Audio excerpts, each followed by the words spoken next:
Hello everyone and welcome to NS online education. My name is Naveen Kumar. आज हम cover करने जा रहे हैं मॉलिक्यूलर टूल्स में polymerase chain reaction. Polymerase chain reaction एक बहुत ही इंपॉर्टेंट टेक्निक है। जब हम बात करते हैं रिकम्बिनेंट डीएनए टेक्नोलॉजी की और मॉलिक्यूलर टेक्निक्स में भी इसका काफी रोल है।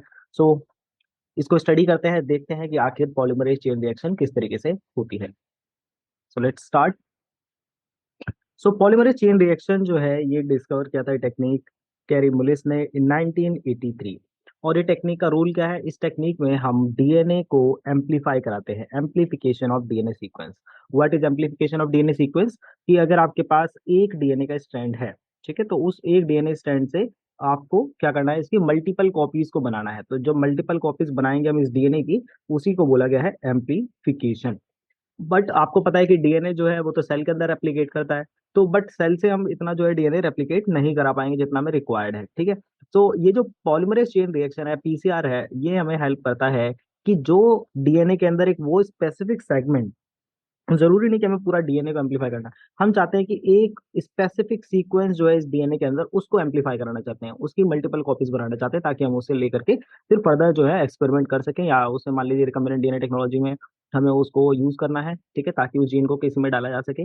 सो उसकी मल्टीपल कॉपीज कैसे प्रिपेयर करें? सो इन विट्रो कंडीशन, ठीक है। एक होता है इन विवो, इन विवो तो सेल के अंदर हो रहा है डीएनए का रेप्लिकेशन, बट ये क्या है? इन विट्रो, तो इसे हम लैब में करा रहे हैं, ठीक है। तो लैब के अंदर डीएनए की कॉपीज बनाना, एक तरीके से उसका रेप्लिकेशन, बट क्योंकि यहाँ पे बहुत सारी कॉपी बना रहे हैं, तो इसलिए हम इसको बोल रहे हैं amplification of DNA sequence. Okay, तो चलिए कुछ पॉइंट्स देखते हैं इससे रिलेटेड। सो पीसीआर आपको जैसे मैंने बताया कि एम्पलीफिकेशन के लिए यूज होगा डीएनए मॉलिक्यूल के, और ऐसा नहीं कि पूरा डीएनए, कुछ में जो स्पेसिफिक रीजन है, क्योंकि ज्यादा बड़ा डीएनए अगर आप पूरा का पूरा एक क्रोमोसोम रेप्लिकेट कराने लगेंगे तो ये पॉसिबल नहीं है। तो कुछ लेंथ का जो सीक्वेंस है उसको आप यहाँ पे रेप्लिकेट कर पाएंगे। तो जैसे कि अभी हम देखेंगे कि हर चीज के लिए टाइम रिक्वायर्ड है, तो उसको अभी मैं आपको आगे एक्सप्लेन करूंगा। नाउ इसके लिए जो इंस्ट्रूमेंट अवेलेबल है जिसमें हम पीसीआर कराते हैं, वो है आपका थर्मल साइक्लर। थर्मल साइक्लर की जरूरत क्यों पड़ती है, इसे हम आगे डिस्कस करेंगे, क्योंकि ये जो पीसीआर के अंदर जो डीएनए का एम्प्लीफिकेशन होना है, उसमें टेम्परेचर का बहुत इंपॉर्टेंट रोल है, ठीक है। तो इसमें हम क्या है, एक सीरीज ऑफ टेम्परेचर से पास कराते हैं हमारे मिक्सचर को, जिसमें आपका डीएनए का एम्प्लीफिकेशन होगा, राइट। सो अब क्योंकि हमें अलग अलग टेम्परेचर चाहिए उस रिएक्शन को कराने के लिए, तो उसके लिए थर्मल साइक्लर का यूज होता है। आप देख सकते हैं ये है थर्मल साइक्लर, इस तरीके का दिखता है। और यहाँ पर ये आप अपनी पीसीआर ट्यूब्स रखते हैं, बहुत छोटी ट्यूब्स होती हैं, क्योंकि उसमें ही आपका डीएनए प्रिपेयर हो जाता है। तो बहुत सारी ट्यूब्स एक ही टाइम पर आप इसके अंदर रख करके और इसको रन करा सकते हैं, ठीक है। नाउ ये जो थर्मल साइक्लर है, ये क्या करेगा? ये इसमें क्या है, आप साइकिल सेट कर सकते हैं। साइकिल मतलब कि किस टाइम से किस टाइम तक आपको कितना टेम्परेचर रखना है, फिर उसके बाद किस टाइम से किस टाइम तक आपको कितना टेम्परेचर रखना है। तो ये क्या है, उस एक साइकिल को रन करता रहता है। तो जो पीसीआर में जो जनरली जो साइकिल यूज की जाती है, वो इस ग्राफ में आप देख सकते हैं। तो ये आपका टाइम इन मिनट्स, और ये है आपका टेम्परेचर। तो आप देख सकते हैं कि यहाँ से स्टार्ट हुआ 1 मिनट से, 1 मिनट से जब स्टार्ट हुआ तो टेम्परेचर यहाँ पर इस पोजीशन पे है, और अभी टेम्परेचर 90 से ऊपर चला गया है। सो 90 के ऊपर आने पे ये जो फेजेस को हम डीनेचुरेशन बोलते हैं। अभी हम देखेंगे 95 डिग्री सेल्सियस, अभी आगे उसको कवर करेंगे। और इसमें 1 मिनट तक हम इसको रखेंगे। तो ये जो थर्मल साइक्लर है क्या करेगा, टेम्परेचर को इंक्रीज करेगा 95, फिर उस टेम्परेचर को मेंटेन करेगा 1 मिनट के लिए, उसके बाद ये फिर नीचे डाउन आ जाएगा। डाउन आ जाएगा एनीलिंग टेम्परेचर पे, एनीलिंग टेम्परेचर पे 1 मिनट को रखेंगे इसके लिए।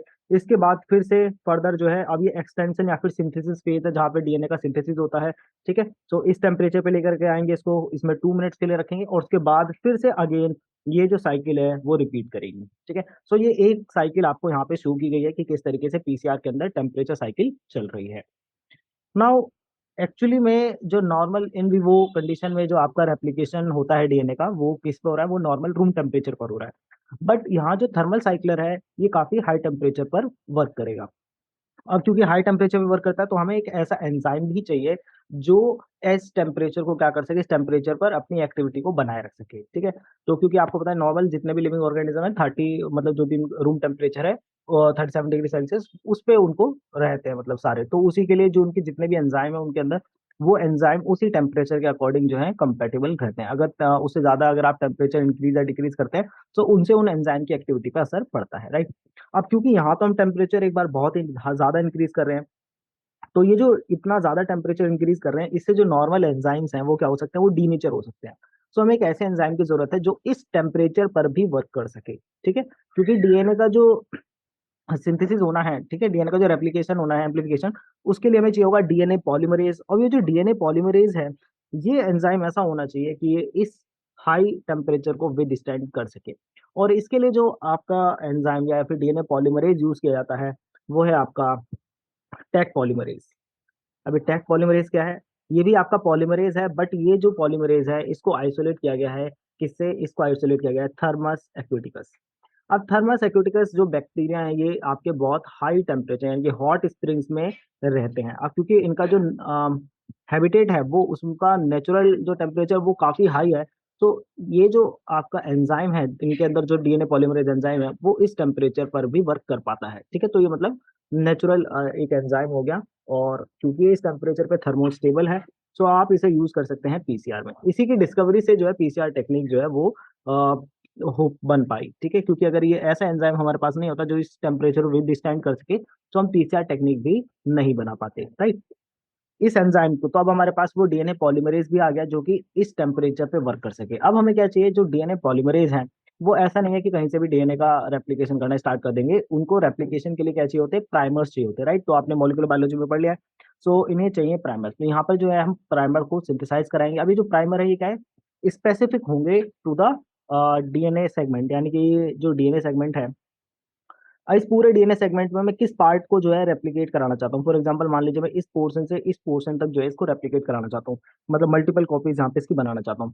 तो जो प्राइमर है ना, वो भी मुझे ऐसे ही चाहिए जो कि यहाँ से और यहाँ से इसको क्या करा सके? रेप्लिकेट कर सके। रेप्लिकेशन आपको पता है कहाँ से होता है? 5 प्राइम से 3 प्राइम डायरेक्शन में। तो ये 5 प्राइम से 3 प्राइम, बट ये जो है मैंने ये बनाया है प्राइमर के लिए, ठीक है। और ये जो स्ट्रैंड है, इसका होगा 3 प्राइम, और ये होगा इसका 5 प्राइम। ऊपर वाला होगा इसका 3 प्राइम, और ये होगा इसका 5 प्राइम। ठीक है। सो इस तरीके से जो है आपका डीएनए का यहाँ पे रेप्लिकेशन हम कराएंगे, उसको एम्पलीफाई करेंगे। और प्राइमर जो होते हैं, मेनली हम क्या है यहाँ पे ऑलिगो न्यूक्लियोटाइड्स जो है यहाँ पे सिंथेसाइज करते हैं, और ये सिंथेटिक होते हैं। ठीक है, नेचुरल नहीं है, क्या है? सिंथेटिक है। इनको हम प्रिपेयर करते हैं। और ये क्या, जो प्राइमर हमने प्रिपेयर किया है, ये इस पे डिपेंड करेगा, इनका सीक्वेंस जो है वो इस पे डिपेंड करेगा कि जिस सीक्वेंस को हम रेप्लिकेट कराना चाहते हैं, उसका सीक्वेंस क्या है। ठीक है, तो स्टेप बाय स्टेप इसको आगे अच्छे से डिस्कस करेंगे। जैसे मैंने आपको बताया कि प्राइमर्स जो है आपको इस तरीके से बनाने हैं कि वो एक 5 प्राइम एंड पर जाकर के बाइंड करें, ताकि 5 प्राइम से 3 प्राइम जो है रेप्लिकेशन हो सके दोनों साइड पर। ओके। और दोनों जो हैं वो एक दूसरे की तरफ ओरिएंट होने चाहिए। ठीक है, यानी कि जो हमें प्राइमर बनाना है वो इस तरीके से बनाने हैं कि एक इस डायरेक्शन मूव करे तो दूसरा इस डायरेक्शन मूव करे, टुवर्ड्स ईच अदर। ऐसा ना हो कि एक जो है इधर जा रहा है और दूसरा वाला भी इधर जा रहा है। ऐसे प्राइमर हमें नहीं बनाने हैं, क्योंकि उससे कोई फायदा नहीं होगा। तो क्योंकि हम इस सेगमेंट को रेप्लिकेट कराना चाहते हैं, तो हमारा डायरेक्शन क्या होना चाहिए इन दोनों प्राइमर्स का? टुवर्ड्स ईच अदर, यानी कि दोनों से जो सिंथेसिस हो वो एक दूसरे की तरफ होनी चाहिए।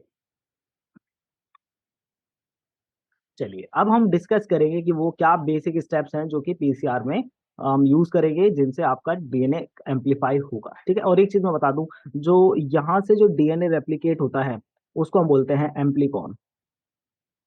ठीक है, तो उसको आप एम्प्लीकॉन बोलेंगे जो भी यहाँ पे कॉपीज बनेंगी। तो चलिए स्टार्ट करते हैं। तो सबसे पहले है स्टेप नंबर 1। स्टेप नंबर 1 है डीनेचुरेशन। जैसे कि आपको पता है कि जब रेप्लिकेशन होता है, तो रेप्लिकेशन के टाइम पर क्या है, जो दोनों डीएनए स्ट्रैंड्स हैं आपके पास, उन दोनों स्ट्रैंड्स को पहले सेपरेट करना होता है। जब तक ये डीएनए स्ट्रैंड सेपरेट नहीं होंगे, तब तक वो जो एंजाइम है, वो इन पे डीएनए पॉलीमरेज वगैरह इनसे बाइंड नहीं कर पाएगा। वहां पर जो एंजाइम है, वो तो आपके पास हेलिकेज है, अनवाइंड कर देगा। बट यहाँ पर कैसे करेंगे? तो यहाँ पर जो है, क्योंकि यहाँ पे हम इन विट्रो कंडीशन की बात कर रहे हैं, तो दोनों डीएनए स्ट्रैंड्स को अलग करने के लिए हम टेम्परेचर की हेल्प लेंगे। यहाँ पर हम क्या करेंगे? टेम्परेचर को इंक्रीज कर देंगे टू 94 डिग्री सेल्सियस।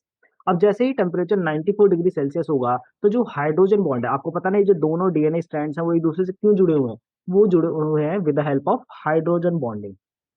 ठीक है, एटी और जीसी, एटी जीसी के बीच में क्या बन रहा है? हाइड्रोजन बॉन्ड बन रहा है। तो ये जो हाइड्रोजन बॉन्ड है, ये 94 डिग्री सेल्सियस पे ब्रेक हो जाएगा, और जैसे ही हाइड्रोजन बॉन्ड ब्रेक होगा, दोनों स्ट्रैंड्स क्या हो जाएंगे? अलग हो जाएंगे। ठीक है, तो यही स्टेप को बोलते हैं डीनेचुरेशन, क्योंकि इसमें हम डीएनए का डीनेचुरेशन करा रहे हैं, उसके दोनों स्ट्रैंड्स को सेपरेट कर रहे हैं। तो आप जैसे यहाँ पे देख सकते हैं, ये हमारा टेम्पलेट डीएनए है। और टेम्पलेट डीएनए का फर्स्ट स्टेप क्या है? Denaturation at 94 degree Celsius. आप देख सकते हैं कि दोनों स्ट्रैंड्स क्या हो गए हैं? सेपरेट हो गए हैं। एक ये 3 प्राइम से 5 प्राइम का स्ट्रैंड हो गया ऊपर, और नीचे हो गया 5 प्राइम टू 3 प्राइम। ठीक है, अब दोनों स्ट्रैंड सेपरेट हो गए। अब दोनों स्ट्रैंड सेपरेट होने के बाद नेक्स्ट क्या रिक्वायरमेंट है? नेक्स्ट रिक्वायरमेंट है प्राइमर की, क्योंकि जब तक प्राइमर यहाँ पे अटैच नहीं होते हैं, तब तक जो है आपका जो डीएनए पॉलीमरेज है वो अपना वर्क नहीं कर पाएगा। नेक्स्ट स्टेप है हमारा अनीलिंग। अनिलिंग में क्या करेंगे कि जो मिक्सचर है उसको कूल डाउन करेंगे, कूल डाउन, लेकिन ज्यादा कूल डाउन नहीं करना है, ठीक है। तो इसको हम कूल डाउन करते हैं 250 टू 60 डिग्री सेल्सियस। आप कहेंगे इसको और ज्यादा कूल डाउन क्यों नहीं करें? द रीजन इज कि अगर हम ज्यादा कूल डाउन करेंगे तो ये जो दोनों स्ट्रैंड्स है आपस में बाइंड हो जाएंगे, ठीक है। सो ये अभी भी हो सकते हैं, वापस से आपस में दोबारा से बाइंड हो सकते हैं, बट यहाँ पर जो है ओलिगोन्यूक्लियोटाइड्स भी इनसे बाइंड कर जाएंगे, ओलिगोन्यूक्लियोटाइड थोड़ा जल्दी बाइंड कर पाएंगे। तो जो हमने प्राइमर यहाँ पे डिजाइन किए थे इन दोनों स्ट्रैंड्स के लिए, वो दोनों स्ट्रैंड्स आकर के क्या करेंगे, ओलिगोन्यूक्लियोटाइड जो है वो इन दोनों स्टैंड पे जो भी उनकी लोकेशन है उस लोकेशन पे जाके बाइंड कर देंगे। जैसे कि आप यहाँ देख सकते हैं, तो अनिलिंग में ये यहाँ पर बाइंड कर गया प्राइमर, और ये यहाँ पर बाइंड कर गया। आप देखिए प्राइमर का 5 प्राइम यहाँ पर है और 3 प्राइम यहाँ पर है, और इसका 5 प्राइम यहाँ पर और 3 प्राइम यहाँ है। और आपको पता है जो डीएनए की सिंथेसिस है वो कहाँ से होती है, 5 प्राइम टू 3 प्राइम। ऐसा क्यों होता है? क्योंकि जो आगे नेक्स्ट न्यूक्लियोटाइड को यहाँ पे आप उसको बाइंड कराने के लिए यहाँ पे OH ग्रुप चाहिए, और वो जो OH है वो सिर्फ 3 प्राइम पर ही होता है, 5 प्राइम पे OH ग्रुप नहीं होता है। तो इसलिए सिंथेसिस सिर्फ और सिर्फ 5 प्राइम टू 3 प्राइम ही चलती है, बिकॉज ऑफ दिस OH जो कि 3 प्राइम पर ही मिलेगा, राइट। सो यहाँ पर इसके पास OH है तो इसमें इस डायरेक्शन में प्रोसीड करेगा और ये इस डायरेक्शन में प्रोसीड कर सकता है। तो अनिलिंग में क्या है कि जो आपके ओलिगोन्यूक्लियोटाइड्स हमने यहाँ पे बनाए थे, सिंथेसाइज किए थे, उन ओलिगोन्यूक्लियोटाइड्स को इससे अनिल किया जाएगा डीएनए से at specific position. Specific position क्यों? क्योंकि इसका भी तो सीक्वेंस होगा ना ओलिगोन्यूक्लियोटाइड का, और ये सीक्वेंस जिसके कॉम्प्लीमेंट्री होगा, जिस स्ट्रैंड की कॉम्प्लीमेंट्री होगा उससे जाकर के ये ओलिगोन्यूक्लियोटाइड बाइंड कर जाएगा, ठीक है। और इस तरीके से ये प्राइमर बाइंडिंग हो जाएगी। अब क्यों प्राइमर बाइंड कर चुका है, अब नेक्स्ट पार्ट क्या है? और अगर इसे ज्यादा अगर आप नीचे डाउन कर देंगे टेम्परेचर, तो ये यहाँ पर ज्यादा जो है मतलब ये आपस में बाइंड कर देंगे, तो वो हम नहीं चाहते हैं। हम चाहते हैं कि सिर्फ जो जिनका सीक्वेंस एक दूसरे के कॉम्प्लीमेंट्री है वो ही एक दूसरे से बाइंड करें, ठीक है। तो टेम्परेचर को थोड़ा मेंटेन यहाँ पे करना पड़ेगा। नेक्स्ट है सिंथेसिस फेज। अब सिंथेसिस फेज में टेम्परेचर दोबारा से इंक्रीज किया जाएगा, क्योंकि जो हमारा एंजाइम है डीएनए पॉलीमरेज जो है, टैग डीएनए पॉलीमरेज, वो वर्क करता है हाई टेम्परेचर पे। वो टेम्परेचर है 74 डिग्री सेल्सियस। तो जैसे ही टेम्परेचर आपका 74 डिग्री सेल्सियस हम ले जाएंगे, उसके बाद ये जो एंजाइम है ये वर्क करना स्टार्ट करेगा, और ये जो प्राइमर है इनके आगे सिंथेसिस स्टार्ट कर देगा। तो आप देख सकते हैं ये हमारा प्राइमर था, और ये प्राइमर से आगे जो है डीएनए की सिंथेसिस स्टार्ट हो गई है, ठीक है, टैग डीएनए पॉलीमरेज से। ठीक है, तो टैग डीएनए पॉलीमरेज दोनों स्टैंड पर यहाँ पे सिंथेसिस कराएगा। क्लियर है? तो ये कब होगा? ये होगा 74 डिग्री सेल्सियस पे। तो डीनेचुरेशन 94 डिग्री सेल्सियस पे वर्क नहीं कर रहा है, ये 50 से 60 डिग्री सेल्सियस पे वर्क नहीं कर रहा है, ये सिर्फ कहाँ पे वर्क कर रहा है? जब टेम्परेचर 74 डिग्री सेल्सियस है। इसलिए बताया कि जो पीसीआर टेक्निक है वो इस एंजाइम के ऊपर ही बेस्ड है। अगर ये नहीं होता तो ये करना पॉसिबल नहीं हो पाता, राइट। तो सबसे पहले 94 डिग्री सेल्सियस जिससे डीनेचुरेशन हुआ, फिर अनिलिंग हुआ। अनिलिंग में प्राइमर्स को बाइंड कराया गया, क्योंकि वो इतना हाई टेम्परेचर पर बाइंड नहीं कर पाते, क्योंकि यहाँ तो बॉन्ड्स ब्रेक होते हैं, राइट। तो दोबारा से यहाँ पे आगे डाउन किया टेम्परेचर, फिर उसको ले गए उस ऑप्टिमल टेम्परेचर पे जिसपे टैग पॉलीमरेज वर्क करेगा। क्लियर? सो इस तरीके से आपके क्या हो जाएंगे कि पहले हमारे पास कितने स्ट्रैंड थे डीएनए के? 2 स्ट्रैंड थे। अब अल्टीमेटली यहाँ पर क्या है, 1 2 3 एंड 4 स्ट्रैंड यहाँ पे बन जाएंगे। और अगर हम डीएनए की बात करें तो एक डीएनए से 2 डीएनए यहाँ पे प्रोड्यूस हो चुके हैं। तो इस तरीके से यहाँ पर एम्प्लीफिकेशन हो रहा है। सो यही चीज यहाँ पे बताई गई है कि जो टैग डीएनए पॉलीमरेज है अटैच करेगा at one end of the primer, synthesise करेगा न्यू स्ट्रैंड, ठीक है, complementary to template DNA molecules. ये तो आपको पता है ना कि कौन टेम्पलेट स्ट्रैंड है और कौन आपका कोडिंग स्ट्रैंड है, ठीक है। एक होता है टेम्पलेट, एक होता है कोडिंग, और या फिर नॉन कोडिंग भी आप बोल सकते हैं। तो टेम्पलेट स्ट्रैंड जो है इससे प्राइमर बाइंड करेंगे और उसके बाद डीएनए पॉलीमरेज अपना वर्क स्टार्ट करेगा। इसके बाद जो दोबारा से ये जो 3 स्टेप हुए थे अभी हमारे, स्टेप 1 स्टेप 2 एंड स्टेप 3, ये दोबारा से अब हमें रिपीट कराने हैं, ठीक है। तो ये दोबारा से रिपीट करेंगे तो उसके लिए दोबारा से क्या करना पड़ेगा? डीनेचुरेशन करना पड़ेगा। अगेन जो है टेम्परेचर को 94 डिग्री सेल्सियस पे ले जाया जाएगा, जिससे जो स्ट्रैंड अभी सिंथेसाइज हुए थे वो वापस से क्या हो जाएंगे? सेपरेट हो जाएंगे। और उसके बाद जो है हम अपनी नेक्स्ट साइकिल को दोबारा से रन कर सकते हैं, ठीक है।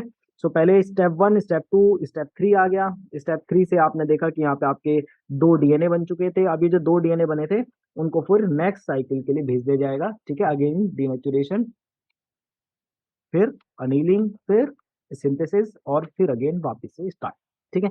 इस तरीके से क्या है कि पहले स्टार्टिंग में कितने डीएनए थे हमारे पास? फॉर एग्जांपल हमारे पास 1 डीएनए था, सो 1 से कितने बने? 2। अब फिर नेक्स्ट साइकिल जो रन होगी उसमें कितने बन जाएंगे? 2 से कितने हो जाएंगे? 4।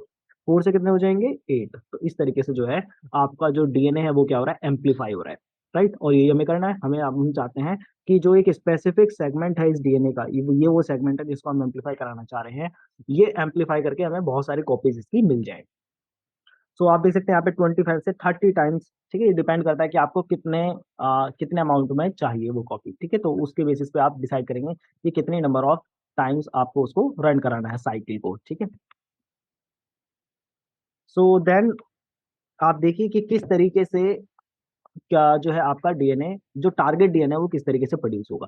तो देखिए सबसे पहले जब आप फर्स्ट टाइम साइकिल को रन करते हैं, तो फर्स्ट टाइम जब हम रन करते हैं तो हम चाहते हैं कि ये वो जो सीक्वेंस है जिसको हम चाहते हैं कि एम्पलीफाई हो। लेकिन जब फर्स्ट टाइम हमारा ये साइकिल रन करती है तो उस केस में हम यहाँ पर एक प्राइमर बाइंड कराएंगे और यहाँ पर एक प्राइमर बाइंड कराएंगे। अब ये जो प्राइमर है इनसे ये सिंथेसिस जो है वो आगे कंटिन्यूसली चलती चली जाएगी, क्योंकि यहाँ पे इनको रोकने के लिए तो कोई है नहीं। तो ये क्या करेगा, यहाँ पे पूरा ही स्ट्रैंड यहाँ पे राइट तक जो है सिंथेसाइज हो जाएगा, और ये जो नीचे वाला है डाउन वाला वो भी पूरा ही आपका लेफ्ट तक जो है सिंथेसाइज हो जाएगा पूरा कंप्लीट। इससे क्या हुआ, इससे ये हुआ कि ये जो एक्स्ट्रा जो डीएनए है वो इसके साथ आ गया, जो कि हमें नहीं चाहिए, क्योंकि हम तो चाहते हैं कि सिर्फ ये जो स्ट्रैंड है, ये जो है मतलब रीजन सीक्वेंस, सिर्फ ये ही जो है एम्पलीफाई हो, ठीक है। तो फर्स्ट साइकिल में ऐसा पॉसिबल नहीं हो पाता है कि हम सिर्फ इसी को एम्पलीफाई करा सकें। उसके लिए हम क्या करेंगे, जैसे हम फर्दर साइकिल इंक्रीज करेंगे तो उस केस में ये जो है हमारा डिजायर्ड सीक्वेंस जो है वो एम्पलीफाई होगा, ठीक है।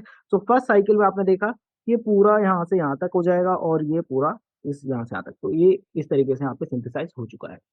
बट जब हम सेकंड टाइम साइकिल को रन करेंगे, सेकंड टाइम किसको, इसी को ही, अभी जो प्रोडक्ट आए हैं फर्स्ट साइकिल के वो हम सेकंड साइकिल के हो जाएंगे रिएक्टेंट सबस्ट्रेट, यानी कि तो अब ये जो सबस्ट्रेट है हमारे सेकंड साइकिल के लिए, अब इनको फिर से क्या करना पड़ेगा, पहले इनका डीनेचुरेशन करना होगा। डीनेचुरेशन कराने से जो 4 स्ट्रैंड है सेपरेट हो जाएंगे। तो आप देख सकते हैं तो फुल लेंथ स्ट्रैंड तो 2 थे हमारे पास, राइट, और ये 2 स्ट्रैंड्स यहाँ पर आ जाएंगे जो हमारे फर्स्ट साइकिल में सिंथेसाइज हुए थे।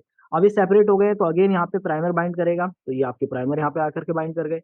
अभी जो प्राइमर यहाँ पे आके बाइंड हुए हैं, इनका फिर से दोबारा से क्या करेगा, यहाँ पे अपना सिंथेसिस यहाँ पे स्टार्ट हो जाएगा, राइट। तो ये सिंथेसिस चल रहा है। अब आप देखिए कि ये जो फुल लेंथ स्ट्रैंड है इसका तो उसी तरीके से होगा यहाँ पर सिंथेसाइज, इस पे जो दूसरा जो नया स्टैंड बन रहा है वो उसी तरीके से बनेगा जैसा फर्स्ट साइकिल में बना था। इसी तरीके से ये जो फुल लेंथ स्टैंड है यहाँ पर भी जैसे फर्स्ट साइकिल में बना था प्रोडक्ट। बट ये जो आपके फर्स्ट साइकिल में जो स्टैंड सिंथेसाइज हुए थे, ये वो स्टैंड है जो कि फर्स्ट साइकिल में सिंथेसाइज हुआ था।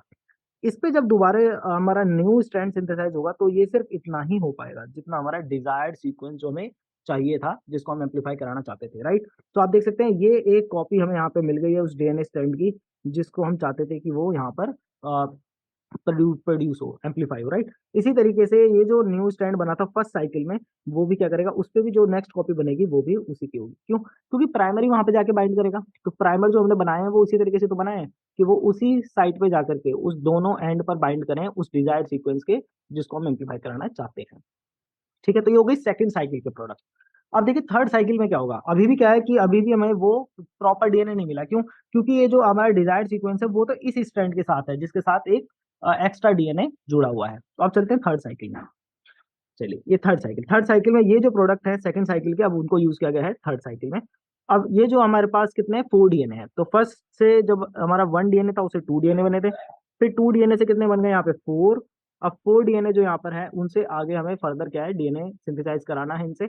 तो अब देखिए इनको दोबारा से वही डीनेचुरेशन, अनीलिंग और उसके बाद सिंथेसिस। तो जब डीनेचुरेशन, अनीलिंग और सिंथेसिस होगी तो ये जो फुल लेंथ स्ट्रैंड है वो तो वही प्रोडक्ट बनाएंगे जो उन्होंने यहाँ बनाया था। सो वही प्रोडक्ट आप यहाँ पे देख सकते हैं, ये आपके वो प्रोडक्ट हैं जो फर्स्ट साइकिल में भी बने थे। फिर ये वो प्रोडक्ट है जो कि सेकंड साइकिल में बने थे, ये आप देख सकते हैं, ये और ये जो प्रोडक्ट है ये हमारे सेकंड साइकिल के प्रोडक्ट है, राइट। तो उसी के जैसे ये प्रोडक्ट भी बने हैं। बट इसके साथ हमारा ये टारगेट डीएनए जिसको हम चाहते थे कि एम्पलीफाई हो, अब वो यहाँ पे प्रोड्यूस हो चुका है। तो एक कॉपी ये बनी और एक कॉपी ये बनी। तो ये 2 कॉपी कहाँ से आई हैं, तो ये 2 कॉपी आई हैं आपकी, क्योंकि ये जो 2, ये यहाँ पर इसको इरेज कर देता हूँ मैं इसे। तो ये जो यहाँ पे कॉपी सिंथेसाइज हुई थी, एक कॉपी ये और एक कॉपी ये, तो ये जो कॉपी है जब ये नेक्स्ट मतलब थर्ड साइकिल में जब इसको हम दोबारा से क्या कराएंगे, इसका एम्पलीफिकेशन कराएंगे, तो उस टाइम पे जो इसका कॉम्प्लीमेंट्री स्टैंड जब बनेगा इसके साथ, ठीक है, तो उससे हमें क्या मिलेगा, ये डिजायर्ड टारगेट डीएनए यहाँ पे मिल जाएगा, ठीक है। सो आपने देखा कि किस तरीके से फर्स्ट और सेकंड साइकिल में तो हमें हमारा टारगेट डीएनए मॉलिक्यूल नहीं मिल पाता है, बट जब थर्ड साइकिल आती है तो वहां से जो है हमें 2 कॉपी मिल जाती है हमारे टारगेट डीएनए की, ठीक है, जिसको हम एम्पलीफाई कराना चाहते हैं। अब जब फर्दर साइकिल होंगी 4, 5, 6, तो यही जो 2 कॉपीज हैं इनके एम्पलीफिकेशन से हमें हमारा डिजायर्ड डीएनए प्रोडक्ट मिलेगा। तो आप कह सकते हैं कि जो आपका पीसीआर से जो मिक्सचर आएगा उसको आपको फिर क्या है, उसको आपको जेल इलेक्ट्रोफोरेसिस पे रन करना होगा। क्यों? क्योंकि उसमें कुछ ये प्रोडक्ट्स आपको मिल रहे हैं, ठीक है, कुछ ये प्रोडक्ट आपको मिल रहे हैं, कुछ हमारा ये प्रोडक्ट मिल रहा है जो कि हमें चाहिए, ठीक है। तो मतलब ये इसमें मिक्सचर होगा, तो मिक्सचर में हमारा ये सबसे ज्यादा जो प्रोडक्ट है वो ये और ये सब हमें मिलेंगे। तो उनको सेपरेट कैसे कराएंगे, उनके साइज के बेसिस पे, और साइज के बेसिस पे क्या किस तरीके से डीएनए सेपरेट करते हैं, तो उसके लिए जेल इलेक्ट्रोफोरेसिस यूज करते हैं, जिसमें बैंड बन जाएंगे, राइट। जो सबसे आगे वाला बैंड होगा वो हमारा टारगेट होगा, क्योंकि वो सबसे छोटा होगा। बाकी फिर ये जो स्ट्रैंड्स बने हैं यहाँ पर, ये वाले, ये सेकंड नंबर पे आ जाएंगे, और ये जो फुल लेंथ स्ट्रैंड है ये सबसे पीछे रहेंगे, ठीक है। तो इस तरीके से आपका जो डिजायर्ड डीएनए सेगमेंट है उसको आप एम्पलीफाई कराएंगे। ओके। अब नेक्स्ट है कि आखिर कैसे पता चलेगा कि किस स्टेप पर कितनी कॉपीज प्रिपेयर हो चुकी है डीएनए की। तो ये तो बहुत सिंपल फॉर्मूला है वैसे, कि अगर आप 1 कॉपी से स्टार्ट करें, सो 1 से कितने मिलती है, 2 मिलती हैं, 2 से आपको मिलती है 4, 4 से मिलती है 8, 8 से मिलती है कितनी, 16, और इसी तरीके से, यानी कि 2 टाइम्स, तो 2 की पावर। तो यहाँ पे 2 की पावर थी 0, यहाँ पर है 2 की पावर 1, 2 की पावर 2, 2 की पावर 3, 2 की पावर 4, एंड सो इस तरीके से आपका डीएनए जो है एम्पलीफाई हो रहा है, राइट। बट हर कोई तो एक डीएनए कॉपी से तो स्टार्ट नहीं करेगा, राइट। क्योंकि जो भी हम सैंपल प्रोवाइड करेंगे डीएनए का, उसमें एक से ज्यादा कॉपीज होंगी। अब अगर एक से ज्यादा कॉपीज होंगी तो उस केस में जो number of DNA copies prepare होंगी आफ्टर एन साइकिल्स, वो कितनी होंगी, तो उसके लिए फॉर्मूला आप यूज कर सकते हैं ये। तो यहाँ पर आपको बताया गया है कि नंबर ऑफ डीएनए या फिर एम्प्लीकॉन, एम्प्लीकॉन मैंने आपको बताया था ना, जो आपके न्यू कॉपीज बनते हैं उनको एम्प्लीकॉन बोलते हैं। सो एन साइकिल के बाद कितनी बनेंगी, अगर आपने एम डीएनए है आपके पास, स्टार्टिंग में एम स्ट्रैंड्स हैं, एम एम डीएनए है आपके पास, सो उस केस में फॉर्मूला हो जाएगा एम इंटू 2 की पावर एन। फॉर एग्जाम्पल, अगर हमने स्टार्ट किया है लेट से 20 कॉपीज से हमने स्टार्ट किया, मतलब 20 डीएनए स्ट्रैंड थे हमारे पास, और 20 डीएनए स्ट्रैंड को हमने कितनी साइकिल रन करी, हमने लेट से 10 साइकिल रन करी, 10 टाइम्स, ठीक है। तो 10 टाइम पीसीआर की साइकिल रन करने के बाद हमारे पास टोटल कितने आ जाएंगे, तो 2 की पावर 10 हो जाएगा आपका 1024 इंटू 20 इज इक्वल टू 20480। तो 20,480 डीएनए आपके पास होंगे, या फिर एम्प्लीकॉन आपके पास होंगे, ठीक है। So I hope it is clear. तो इस तरीके से आप फाइंड आउट कर सकते हैं कि कितने एम्प्लीकॉन होंगे। अगर ये हो गया कि कितनी कॉपी से आपने स्टार्ट किया, और ये हो गया आपके कि कितनी साइकिल आपने रन करी, क्लियर। अब आप यहाँ पर देखिए, ये आपको बता रहा है कि कितनी साइकिल का नंबर है, 1 2 3 4 अप टू 30, क्योंकि नॉर्मली 30 साइकिल्स तक चलाया जाता है, ठीक है। अब ये तो वो डीएनए सीक्वेंस थे, यहाँ पर इस फॉर्मूले से जो डीएनए सीक्वेंस आपको मिल रहे हैं, मतलब नंबर ऑफ एम्प्लीकॉन मिल रहा है, सॉरी, वो नंबर है जिसमें सारे सभी टाइप के डीएनए आ जाएंगे, ठीक है, चाहे वो आपका टारगेट था या फिर नहीं था, वो सब आ जाएंगे। लेकिन अगर हम स्पेसिफिकली बात करें कि वो टारगेट डीएनए सीक्वेंस जिसको हमने टारगेट किया था, उसकी कितने एम्प्लीकॉन बने हैं, उसको कैसे फाइंड आउट करेंगे। सो हमने देखा था कि फर्स्ट साइकिल में तो नहीं बनता वो, फर्स्ट साइकिल में कोई भी हमारा एम्प्लीकॉन नहीं बना था टारगेट वाला, सेकंड साइकिल में भी 0 थे। बट जब थर्ड साइकिल थी तो हमें कितने मिले थे, वहां पे 2 कॉपीज मिली थी। अब ये जो 2 कॉपीज है वो नेक्स्ट साइकिल में 4 देंगी हमें, 4 से फिर हमें 8 मिलेंगे, 8 से 16, 16 से 32, 32 64, 64 से 128, एंड सो ऑन, इस तरीके से आपको मिलती रहेंगी 2 की पावर एन। तो जो मैंने अभी आपको पीछे स्लाइड में बताया था कि फर्स्ट साइकिल और सेकंड साइकिल में हमारा टारगेट एम्प्लीकॉन हमें नहीं मिलता है, वो हमें मिलता है हमारी थर्ड साइकिल से, ठीक है। तो इसीलिए ये जो फॉर्मूला है इसमें थोड़ा सा चेंज करना होगा, अगर आपको अपने डिजायर डीएनए के कितने एम्प्लीकॉन बने हैं वो अगर आप फाइंड आउट करना चाहते हैं। तो इसके फॉर्मूले में क्या है, यहाँ पे -2 करना है। -2 क्यों करना है, -2 इसलिए करना है क्योंकि जो स्टार्टिंग की 2 साइकिल है उसमें हमारा वो डिजायर डीएनए प्रोड्यूस नहीं होता है, ठीक है। तो इसलिए -2। अगेन सेम अगर हम एग्जांपल लें, तो अगर हमारा स्टार्टिंग कॉपीज है 20 इंटू 2 की पावर हमने लेट से 10 टाइम साइकिल को रन किया, सो हमारा आंसर आया था यहाँ से 20,480, ठीक है। अब इसी को अगर हम फाइंड आउट करना चाहें कि हमारा जो डिजायर्ड डीएनए है उसके कितने कॉपीज बनी है, सो 10 की पावर -2, तो ये कितना हो जाएगा, 10 की पावर, सॉरी 2 की पावर 8 हो जाएगा। तो 2 की पावर 8 हो जाएगा, तो 2 इंटू 2 की पावर 8 इज 256, 256 इंटू 20 इज 5120। तो यहाँ पर जो आपको चाहिए टारगेट डीएनए उसकी कॉपीज है 5120। तो देखिए 20,480 कॉपीज में से आपकी जो डिजायर डीएनए की कॉपी है वो है सिर्फ 5120। इसके अलावा जो एक्स्ट्रा कॉपीज हैं वो हैं जो फर्स्ट और सेकंड साइकिल में जो प्रोडक्ट बन रहे थे, क्योंकि वे भी तो एम्पलीफाई होते रहेंगे हर साइकिल में, तो उस वो बाकी के डीएनए हैं। तो इसको सेपरेट कराना है, किससे सेपरेट होंगे? ये सेपरेट होंगे थ्रू जेल इलेक्ट्रोफोरेसिस, राइट। तो जेल इलेक्ट्रोफोरेसिस आप इनको सेपरेट कर पाएंगे। तो आपने देखा कि हमने कितने साइकिल रन करी? 10। तो 10 साइकिल पे कितना है नंबर? 256, राइट। सो 256 को हमने मल्टीप्लाई किया 20 से, और 256 इंटू 20 हमें कितना मिला? 5120, राइट। तो हमारा आंसर एकदम करेक्ट आ रहा है। तो ये आपको क्लियर हो गया होगा कि किस तरीके से जो हमारा डीएनए है वो एम्पलीफाई हम करा रहे हैं उस टारगेट डीएनए को, बट उसके साथ कुछ अदर डीएनए भी आपका जो है वो भी एम्पलीफाई होता रहेगा, और जिसकी वजह से आपको उसको जेल इलेक्ट्रोफोरेसिस के थ्रू ही सेपरेट कराना पड़ेगा। ठीक है, तो ये वो जो हमने पीछे देखा था, तो स्टार्टिंग में एक तो ये था हमारा डबल स्टैंडर्ड डीएनए, उससे फिर हमें लास्ट में क्या-क्या प्रोडक्ट्स मिले हैं, तो एक ये प्रोडक्ट है हमारे पास, एक ये प्रोडक्ट है हमारे पास, और एक ये प्रोडक्ट है। ठीक है, इसी के अलावा फिर ये भी प्रोडक्ट है, तो इस टाइप के हमें प्रोडक्ट्स हमें यहाँ पे मिलेंगे। सो जैसा मैंने आपको बताया वो इन पॉइंट्स में एक्सप्लेन किया हुआ है, एक बार आप इनको रीड कर लीजिएगा, राइट। तो थर्ड साइकिल में आपको 2 डबल स्टैंडर्ड मॉलिक्यूल मिलेंगे आपके टारगेट रीजन के, ओके। अब जो डीएनए फ्रेगमेंट है जिसको आप एम्पलीफाई कराना चाहते हैं, तो उसको हमें ध्यान रखना है कि वो ज़्यादा बड़ा ना हो, ठीक है। इसको कोशिश की जाती है that it should not be greater than 3 kilo base pair, ज़्यादा से ज़्यादा 3 किलो बेस पेयर तक हो, इससे ज़्यादा उसकी लेंथ नहीं होनी चाहिए, ठीक है। और ideally less than 1 kilo base pair, क्यों? क्योंकि इससे जो साइकिल का टाइम है वो आपको इंक्रीज करना पड़ेगा, जिसको मैं आगे आपको एक्सप्लेन करूंगा कि साइकिल का टाइम किस तरीके से रखा जाता है, ठीक है। क्योंकि डीएनए पॉलीमरेज को आपको टाइम देना होगा ना कि वो इतने डीएनए को एम्पलीफाई कर सके, right. So fragment of up to 10 kilo base pair can be amplified using standard PCR technique. ज्यादा से ज्यादा आप 10 किलो बेस पेयर तक का जो है, अगर मान लीजिए कि बहुत ज्यादा जरूरत है, तो आप 10 किलो बेस पेयर का जो डीएनए है वो यहाँ पर एम्पलीफाई करा सकते हैं पीसीआर टेक्निक के थ्रू, ठीक है। बट यहाँ पर जो है एम्पलीफिकेशन की एफिशिएंसी कम हो जाएगी, ठीक है। और वो आपको डिजायर्ड फ्रेगमेंट जो होंगे आपके वो बहुत कम होंगे। चलिए, सो ये क्वेश्चन आया था गेट 2011 में, इसको सॉल्व करते हैं। और इस क्वेश्चन में पूछा गया है, a 200 microlitre polymerase chain reaction has 100 template of DNA molecule, the reaction perform 10 cycles, how many molecules of amplicon will be generated. आपको बताना है कि कितने एम्प्लीकॉन यहाँ पर आपके जनरेट होंगे इस साइकिल में, ठीक है। सो आपने देखा अभी जो फॉर्मूला मैं आपको बताया था, फॉर्मूला क्या था? एम इंटू 2 की पावर n, ठीक है। तो m था कि कितनी आपकी स्टार्टिंग में कितने हैं डीएनए कॉपीज, तो यहाँ पे 100 टेम्पलेट है आपके पास। 100 इंटू 2 की पावर n, कितनी साइकिल रन करेंगे? 2 की पावर 10। सो 2 की पावर 10 कितना हो जाएगा? 1024।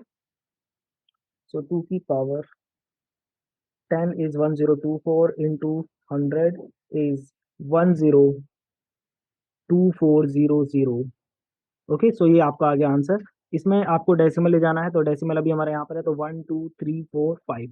सो 5 डेसिमल प्लेसेस आगे जाएगा, तो हो जाएगा 1.024 इंटू 10 की पावर 5, ठीक है। सो आप देख सकते हैं किससे मैच कर रहा है, ये मैच कर रहा है ऑप्शन नंबर बी से। सो इतनी जो आपकी कॉपीज हैं एम्प्लीकॉन यहाँ पे जनरेट हो जाएंगे। नेक्स्ट पूछा गया है, how many molecules of amplicons will be present in 0.1 microlitre of reaction. 0.1 microlitre reaction में कितनी कॉपीज होंगी? तो ये जो कॉपीज अभी प्रोड्यूस हुई हैं, ठीक है, ये जो कॉपीज अभी यहाँ प्रोड्यूस हुई हैं, ये कॉपी प्रोड्यूस हुई हैं 200 माइक्रोलीटर में, ठीक है। सो 102400 ये कॉपीज किसमें है? ये प्रेजेंट है आपकी 200 माइक्रोलीटर में। और हमें फाइंड आउट करना है कि 0.1 माइक्रोलीटर में कितनी कॉपीज होंगी। तो कैसे फाइंड आउट करेंगे? तो पहले ये 200 माइक्रोलीटर में इतनी कॉपीज है, तो 1 माइक्रोलीटर में कितनी होंगी डिवाइड करना पड़ेगा। तो इसको डिवाइड कर लीजिए, 102400 डिवाइडेड बाई 200। तो इससे आ जाएगा कि 1 माइक्रोलीटर में कितनी है। तो 1 माइक्रोलीटर में अगर इतनी कॉपीज हैं, तो 0.1 में कितनी होंगी? मल्टीप्लाई 0.1। सो इसको सॉल्व करेंगे तो आपका आंसर आ जाएगा। तो 102400 divide by 200 into 0.1 is equals to 51.2, ठीक है। सो 51.2 कॉपीज जो है यहाँ पे प्रोड्यूस मतलब अवेलेबल है किसमें? 0.1 माइक्रोलीटर रिएक्शन मिक्सचर में। आई होप इट इज क्लियर, ठीक है। तो ये 200 माइक्रोलीटर के लिए था, तो 1 माइक्रोलीटर के लिए पहले आप निकालेंगे, उसके लिए इसको यहाँ डिवाइड में ले जाएंगे। जब 1 माइक्रोलीटर में नंबर ऑफ कॉपीज मिल जाएंगे, तो 0.1 से मल्टीप्लाई कर देंगे, तो 0.1 की कॉपीज आपको मिल जाएंगी। नाउ अब हम डिस्कस करेंगे कि आखिर किस तरीके से वो जो डिजाइनिंग फैक्टर क्या है जिससे हम पीसीआर रिएक्शन किस तरीके से चलेगी उसको डिजाइन करते हैं। इसमें जो पॉलीमरेज चेन रिएक्शन में जो सबसे इंपॉर्टेंट है वो है सबसे पहले प्राइमर। कि जो प्राइमर है वो बहुत सीक्वेंस स्पेसिफिक होने चाहिए, जो हमारा टारगेट डीएनए है प्रॉपरली वहीं पे जा करके वो बाइंड करने चाहिए। अगर वो इधर उधर कहीं दूसरी जगह बाइंड करेंगे तो एम्पलीफिकेशन वहां से स्टार्ट हो जाएगा, जिससे हमारा पीसीआर की कोई वैल्यू नहीं रह जाएगी। ठीक है, सो इसीलिए ये जो प्राइमर है इसको बहुत स्पेसिफिकली डिजाइन किया जाता है। So each primer must be complementary to its template stand. तो टेम्पलेट स्टैंड के कॉम्प्लीमेंट्री होना चाहिए। क्यों? क्योंकि जो सीक्वेंस है आपको पता है, अगर ए है तो उसका जो कॉम्प्लीमेंट्री टी हो जाएगा, और जी है तो उसका कॉम्प्लीमेंट्री सी हो जाएगा। अगर कॉम्प्लीमेंट्री नहीं होगा तो वो जाकर के उसे अनील नहीं करेगा। ठीक है, तो जैसे कि आप इस इमेज में देख सकते हैं, तो यह ह्यूमेल अल्फा ग्लोबिन जीन, हम चाहते हैं कि इसको एम्पलीफाई कराएं। इसके एम्पलीफिकेशन के लिए हमें क्या करना होगा कि इसके लिए हमें इसके प्राइमर डिजाइन करने होंगे। प्राइमर इसके बाहर के रीजन से, यहाँ से, ठीक है, जहां से ही आपका जीन स्टार्ट हो रही है उससे जस्ट पहले का सीक्वेंस और इसके जस्ट बाद का सीक्वेंस, इसको हम यूज करेंगे किसके लिए? प्राइमर डिजाइन करने के लिए। ठीक है, बाकी और भी फैक्टर्स हैं जिसको हम कंसीडर करते हैं कि जो सीक्वेंस यहाँ पर है वो कॉमन नहीं होना चाहिए। अगर वो सीक्वेंस कॉमन होगा उस डीएनए के अंदर, तो क्या होगा, हमारा प्राइमर बहुत सारी जगहों पे जाके बाइंड कर जाएगा। ठीक है, तो ये सीक्वेंस जो है वो थोड़ा स्पेसिफिक होना चाहिए, ताकि प्राइमर सिर्फ यहीं पे आकर के अनिल करे। तो आप देख सकते हैं कि अगर मान लीजिए इस ये जो रीजन है, इस रीजन का सीक्वेंस ये है, तो 3' से ये है 5'। तो हमें जो प्राइमर डिजाइन करना है वो कहाँ से कहाँ करते हैं हम? 5' से 3' के लिए, क्योंकि 3' के आगे सिंथेसिस होनी है, राइट। तो आप देख सकते हैं, तो ये जी था, तो जी का कॉम्प्लीमेंट क्या हो जाएगा? यहाँ पर इन्होंने मेंशन नहीं किया, जी का हो गया सी, टी का हो जाएगा ए, सी का हो जाएगा जी, तो फिर अगेन टी का ए, और इस तरीके से। सो हम क्या है यहाँ पे कॉम्प्लीमेंट्री बना रहे हैं। तो जो अगर ए है तो उसका टी कर देना है, और अगर जी है तो उसका सी कर देना है, और उससे आपको सीक्वेंस मिल जाएगा। और ये सीक्वेंस जो है आप लैब में जो है, ये ओलिगोन्यूक्लियोटाइड, कुछ स्पेशलाइज लैब है जो को जिनको आप भेज देंगे कि हमें इस सीक्वेंस का ओलिगोन्यूक्लियोटाइड चाहिए, वो आपको सिंथेसाइज करके दे देंगे, और उसके बाद आप उसको primer as a primer use कर पाएंगे। तो ये हो गया इस एंड पर। और फिर ये दूसरा एंड है, तो दूसरे एंड पर क्या है? 5' इधर है और ये 3' है। तो हमें यहाँ पे और ये इसका 3' से ये हो गया इसका 5'। तो हम प्राइमर किसके लिए बनाएंगे? इसके लिए बनाएंगे, ये इसके लिए बनाएंगे। तो प्राइमर हम नीचे वाले के लिए बनाएंगे, ना कि ऊपर वाले के लिए। क्यों? क्योंकि अगर ऊपर वाले के लिए प्राइमर बनाएंगे तो वो इस डायरेक्शन में बनेगा, 5' टू 3'। तो ये इस डायरेक्शन में करेगा, तो हमें इस डायरेक्शन में नहीं जाना है। हमें कहाँ जाना है? हमें इस डायरेक्शन में जाना है। इस डायरेक्शन का प्राइमर हम डिजाइन कर चुके हैं। तो अभी जो हम दूसरा प्राइमर डिजाइन करेंगे वो अपोजिट डायरेक्शन में करेंगे। ठीक है, तो ध्यान रखना है, तो कि दोनों प्राइमर का डायरेक्शन एक दूसरे की तरफ होना चाहिए। ठीक है, सो इसीलिए जो है हम नीचे वाले स्टैंड के लिए बनाएंगे। तो नीचे वाले स्टैंड के लिए बनाएंगे तो ये हो जाएगा 5' टू 3'। सो अभी हमारा इस डायरेक्शन में मूव करेगा। यहाँ पर भी इसके कॉम्प्लीमेंट, अब ये हमारा टेम्पलेट स्टैंड है। टेम्पलेट स्टैंड में ये ए टी टी ए और इसके कॉम्प्लीमेंट्री हो जाएगा। ये इसको बोलते हैं कोडिंग स्टैंड। जो दूसरा वाला स्टैंड होता है कोडिंग, कोडिंग का क्या होता है कि जो भी आपको प्राइमर बनाना है उसका जो सीक्वेंस है ना, वो उस कोडिंग स्टैंड से मैच करेगा। कैसे मैच करेगा? देखिए, यहाँ पर ये है, यहाँ पर भी है, यहाँ पर टी, यहाँ पर भी टी, यहाँ पर टी, यहाँ पर टी। क्यों? क्योंकि ये स्ट्रैंड तो ऑलरेडी इसके कॉम्प्लीमेंट्री है ना। ठीक है, टेम्पलेट स्टैंड के, वो ऑलरेडी उस सीक्वेंस है वो उसके पास, जो जिस सीक्वेंस का ओलिगोन्यूक्लियोटाइड आपको बनाना है। तो इसलिए इसको कोडिंग स्टैंड बोला जाता है, और उसको नॉन कोडिंग स्टैंड हम बोलते हैं। नॉन कोडिंग स्टैंड टेम्पलेट का काम करता है, जिसपे डीएनए पॉलीमरेज सिंथेसिस करता है। ठीक है, तो ये आपको चीजें बेसिक्स हैं, ये आपको पता होना चाहिए। नेक्स्ट है कि जो लेंथ है प्राइमर की, वो भी बहुत इंपॉर्टेंट रोल प्ले करती है। जो लेंथ है कि अगर आपने ज्यादा लॉन्ग प्राइमर बना दिया, ज्यादा शॉर्ट प्राइमर बना दिया। अगर आप लॉन्ग प्राइमर बनाएंगे तो उससे क्या होगा कि वो बहुत स्लोअर रेट से हाइब्रिडाइज करेगा। मतलब जब अनिलिंग का टाइम आएगा, जब उसको डीएनए से बाइंड करना होगा उस हमारे प्राइमर को, तो उसमें टाइम ज्यादा लगेगा। ठीक है, और जिससे हो सकता है कि सारे प्राइमर उस टाइम में बाइंड ना कर पाए। ठीक है, तो इसलिए ज्यादा लॉन्ग प्राइमर नहीं होने चाहिए। इसके अलावा जो है ज्यादा शॉर्ट प्राइमर भी नहीं होना चाहिए। अगर ज्यादा शॉर्ट प्राइमर है तो क्या होगा, क्योंकि शॉर्ट प्राइमर, मैं एक आपको एग्जांपल से बताता हूँ। फॉर एग्जांपल कंसीडर कीजिए कि आपका जो प्राइमर है उसकी लेंथ है लेट्स से 5। ठीक है, 5 लेंथ का है। तो अगर 5 लेंथ का है तो उस केस में जो इसका जो रिपीटिशन है किसी डीएनए स्ट्रैंड में, वो कितनी सब यूनिट के बाद होगा, तो उसका एक एवरेज आइडिया हो जाएगा 4 की पावर 5। तो 4 की पावर 5 कितना हो जाएगा? 4 की power 5 is 1024। So that means कि 1024 बेस पेयर के बाद ये सीक्वेंस दोबारा से रिपीट हो सकता है। अगर हम ये कंसीडर करें कि सारे डीएनए जो है, मतलब जो न्यूक्लियोटाइड्स हैं, वो आपके इवनली डिस्ट्रीब्यूटेड है पूरे डीएनए में। ठीक है, अगर वो इवनली डिस्ट्रीब्यूटेड है तो उस केस में 1024 बेस पेयर बाद ये सीक्वेंस रिपीट करेगा। क्लियर है? तो हमें इसी चीज का ध्यान रखना है कि हमने जो डीएनए दिया है पीसीआर में, उसकी लेंथ क्या है, और जो हम प्राइमर बना रहे हैं तो उसकी लेंथ इतनी होनी चाहिए कि वो उस डीएनए सीक्वेंस में एक ही बार रिपीट हो। ठीक है, अब जैसे आप इसकी लेंथ को 6 कर दीजिए, अगर हम 6 कर देंगे तो कितना हो जाएगा, 4 की पावर 6, 4096। तो यहाँ से 4096 बेस पेयर के बाद रिपीट होगा। तो ये 1 किलो बेस पेयर में रिपीट हो रहा है, ये 4 किलो बेस पेयर में रिपीट हो रहा है। इसी तरीके से 7 8, तो आप वैसे हम इतना छोटा लेते नहीं है, बस मैंने आपको एग्जाम्पल के लिए बताया है। 5 और 6, बट इतना स्मॉल प्राइमर हम यूज नहीं करते हैं, क्योंकि ये सीक्वेंस बहुत जल्दी आपके रिपीट हो सकते हैं उस डीएनए में। ठीक है, तो थोड़ा बड़ा ही आप प्राइमर लेकर के चलेंगे। क्लियर है? सो इसमें आपको मैं एक बार शो कर देता हूँ यहाँ पर, इस इमेज से आपको क्लियर हो जाएगा। देखिए, so PCR of human DNA with 8 mer primer, अगर आप 8 मर प्राइमर यूज कर रहे हैं तो 4 की पावर 8 कितना हो जाएगा, 65,536। तो इतने बेस पेयर के बाद इसके रिपीट होने के चांसेस हैं, अगर न्यूक्लियोटाइड जो है डीएनए के अंदर वो इवनली डिस्ट्रीब्यूटेड है, जो कि ऐसा होता नहीं है। ठीक है, तो बट उस केस में आप देख सकते हैं, क्योंकि ये शॉर्ट प्राइमर है, 8 मर है, तो क्योंकि 8 मर मतलब इसके अंदर 8 आपकी बेस पेयर है, तो 8 मर है, तो ये आप देख सकते हैं कि बहुत जल्दी जल्दी फ्रीक्वेंटली बाइंड हो रहा है। ऐसा क्यों हो रहा है? क्योंकि क्योंकि शॉर्ट सीक्वेंस है, तो ये जल्दी रिपीट होगा डीएनए के अंदर। दूसरी तरफ यहाँ पे यूज किया 70 मर प्राइमर। अब 70 मर प्राइमर जो है, क्योंकि इसकी लेंथ काफी बड़ी है, तो ये वहीं जाकर के बाइंड कर पाएगा जहां पर इसका टारगेट सीक्वेंस होगा। मतलब आप ये कह सकते हैं कि डीएनए के अंदर इस 17 मर के रिपीट होने के चांस काफी कम है। ठीक है, क्योंकि अगर 17 है तो 4 की पावर 17 हो जाएगा कितना, 1.7 इंटू 10 की पावर 10। तो इतने टाइम, इतने सीट बेस पेयर के बाद इसके रिपीट होने के चांस है। तो आप देख सकते हैं, इसलिए जो है 70 मर जो है वो आपका सही रहेगा यहाँ पर, क्योंकि इसके रिपीट होने के चांसेस बहुत कम है इस डीएनए के अंदर। तो इससे क्या होगा, क्योंकि 17 मर का प्राइमर जो है, इसको इसका एक सीक्वेंस है और एक सीक्वेंस है, तो ये परफेक्टली वहीं जाके बाइंड करेगा जहां हमारा टारगेट है, और जिससे कि हमारा जो टारगेट है सिर्फ वही एम्पलीफाई होगा। ठीक है, मतलब उसके साथ अदर भी एम्पलीफाई होते हैं, जो हमने पीछे देखे थे और भी प्रोडक्ट्स बन रहे थे, बट जो हमारा टारगेट है वो भी यहाँ पे एम्पलीफाई हो जाएगा, जिसको हम टारगेट करना चाह रहे हैं। तो आई होप इट इज क्लियर, आपको समझ में आ गया कि जो लेंथ है प्राइमर की वो बहुत इंपॉर्टेंट है, उसका सीक्वेंस भी इंपॉर्टेंट है कि वो उसके कॉम्प्लीमेंट्री होना चाहिए जहां पर वो उसको बाइंड करना है जाकर के। क्लियर है? सो जो एफिशिएंसी है पीसीआर की, वो डिपेंड करती है कि जो प्राइमर है वो ज्यादा बड़े नहीं होने चाहिए, अदरवाइज अगर ज्यादा बड़े प्राइमर्स होंगे तो उनके एनीलिंग में ज्यादा टाइम लग जाएगा। ठीक है, 30 मर से बड़े जो प्राइमर हैं वो बहुत रेयरली ही यूज किए जाते हैं पीसीआर के अंदर। चलिए, तो ये क्वेश्चन पूछा गया था गेट 2020 में, a DNA sequence shown is below is to be amplified by PCR.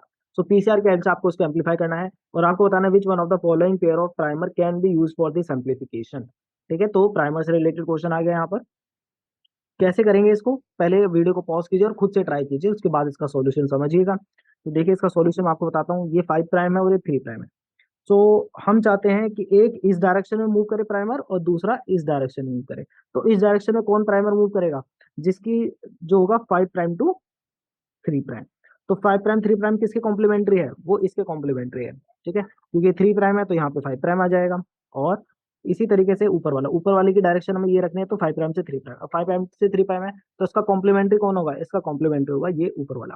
ठीक है, इस तरीके से आप पता करेंगे कि आपको किसके एनालॉग जो है, मतलब किसके किस सीक्वेंस के बेसिस पे आपको उसको डिजाइन करना है। ठीक है, सो ये मैंने आपको बता दिया, ये डिपेंड करेगा कि हमें किस डायरेक्शन में मूव करना है, तो हमें इस डायरेक्शन मूव करना है।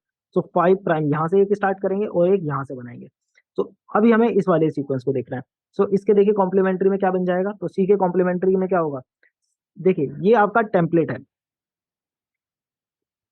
और इसका जो जस्ट अपोजिट है ये वाला टेम्पलेट का, ये कॉरस्पॉन्डिंग है, तो आप इस सीक्वेंस को कॉपी कर सकते हैं। क्योंकि सी के लिए हमें क्या चाहिए, जी, यहाँ पे भी जी है, जी के लिए हमें क्या चाहिए, सी, यहाँ पे भी सी है। तो आप देख सकते हैं कि ये जो सीक्वेंस है, जिस प्राइमर में ये सीक्वेंस मिल जाए, तो एक प्राइमर तो ये होगा। तो आप देखिए कौन सा ऐसा प्राइमर है जिससे इसका सीक्वेंस मैच कर रहा है।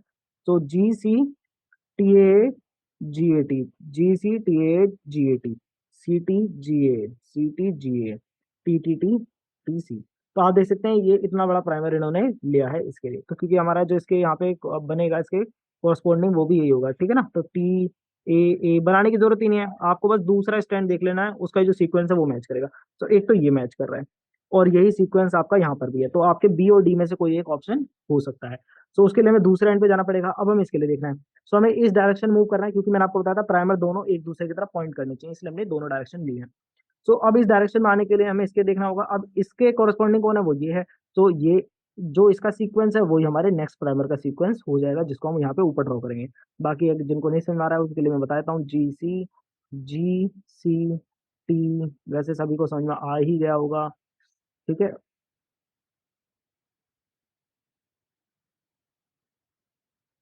सो इस तरीके से आप जो है इसको पूरा डिजाइन कर सकते हो, बस जरूरत नहीं है क्योंकि जो ये इसका सीक्वेंस है वही है इसका सीक्वेंस आ जाएगा। मतलब टेम्पलेट के का जो दूसरा स्टैंड है टेम्पलेट चला, कोडिंग या नॉन कोडिंग स्टैंड हम इनको बोलते हैं। ठीक है। सो उसमें आपको सीक्वेंस उसका देख लेना है, तब देखिए इससे किसका सीक्वेंस मैच कर रहा है। तो ये देखिए 5 प्राइम है, तो और ये यहाँ पर है हमारा 5 प्राइम, और ये हमारा 3 प्राइम है, तो हमें 5 प्राइम टू 3 प्राइम यानी कि हमें इस डायरेक्शन में मूव करना है। तो इस डायरेक्शन में GCG, तो GCG तो यहाँ पर है, और GCG यहाँ पर भी है। ठीक है। बट ये वाला जो GCG है ये ऑप्शन सी के साथ है, ये हमारा ऑप्शन ही नहीं था, ए और सी हमारे कोई ऑप्शन नहीं है, तो ये कैंसिल हो गए। ठीक है। ये और ए भी हमारा कैंसिल हो गया। इसके अलावा GCG सीक्वेंस है, ये TGG है, तो ये तो हो ही नहीं सकता, तो ये कैंसिल हो गया। That means option number B जो है ये हमारा राइट आंसर है। तो इस तरीके से आप फाइंड आउट करेंगे कि आपका जो प्राइमर है उसका सीक्वेंस क्या होना चाहिए। क्लियर है। इसी तरीके से एक और क्वेश्चन पूछा गया है गेट 2015 में, choose the appropriate pair of primers to amplify the following DNA fragment. अभी अगेन आपको फ्रेगमेंट दिया, अब आप खुद से दोबारा ट्राई कीजिए, वीडियो को यहीं पे पॉज कीजिए और फिर ट्राई कीजिए। सबसे पहले देखना है कि डायरेक्शन हमें क्या लेनी है, तो डायरेक्शन हमें लेनी है एक इस डायरेक्शन में और दूसरा इस डायरेक्शन में, तभी दोनों एक दूसरे की तरफ पॉइंट करेंगे। अगर डायरेक्शन ये है तो 5 प्राइम यहाँ होगा, 3 प्राइम यहाँ होगा, 5 प्राइम यहाँ पर होगा, 3 प्राइम यहाँ होगा। क्यों? क्योंकि 3 प्राइम पर ही OH ग्रुप होता है, तो तभी उस डायरेक्शन में जो है डीएनए सिंथेसिस होगा। राइट। सो 5 प्राइम अगर यहाँ है तो इसके तो टेम्पलेट का क्या होना चाहिए, टेम्पलेट का होना चाहिए 3 प्राइम, 5 प्राइम के लॉग 3 प्राइम, तो ये हमारा टेम्पलेट है, ये हो गया हमारा टेम्पलेट। और इसके लिए हो गया ये वाला टेम्पलेट, क्यों? क्योंकि ये 5 प्राइम है, तो इसका टेम्पलेट जो है वो 3 प्राइम होगा। ठीक है। तो हमें यहाँ पर इसका बनाना है, तो ये 5 प्राइम से 3 प्राइम, ये 5 प्राइम से 3 प्राइम, ये हमें यहाँ पे डिजाइन करना है। सो इसका सीक्वेंस देख ली, तो सी का हो जाएगा जी, टी का क्या हो जाएगा ए, यहाँ पर सी, यहाँ पर सी, यहाँ पर टी, यहाँ पर जी, यहाँ पर T C, oh sorry G and G. और ये आपको पता है ये सीक्वेंस किसका है, वो इसका है जो इसके अपोजिट वाला है, तो एक तो प्राइमर ये हो जाएगा और एक प्राइमरी हो जाएगा, रीजन मैं आपको बता चुका हूँ। ठीक है।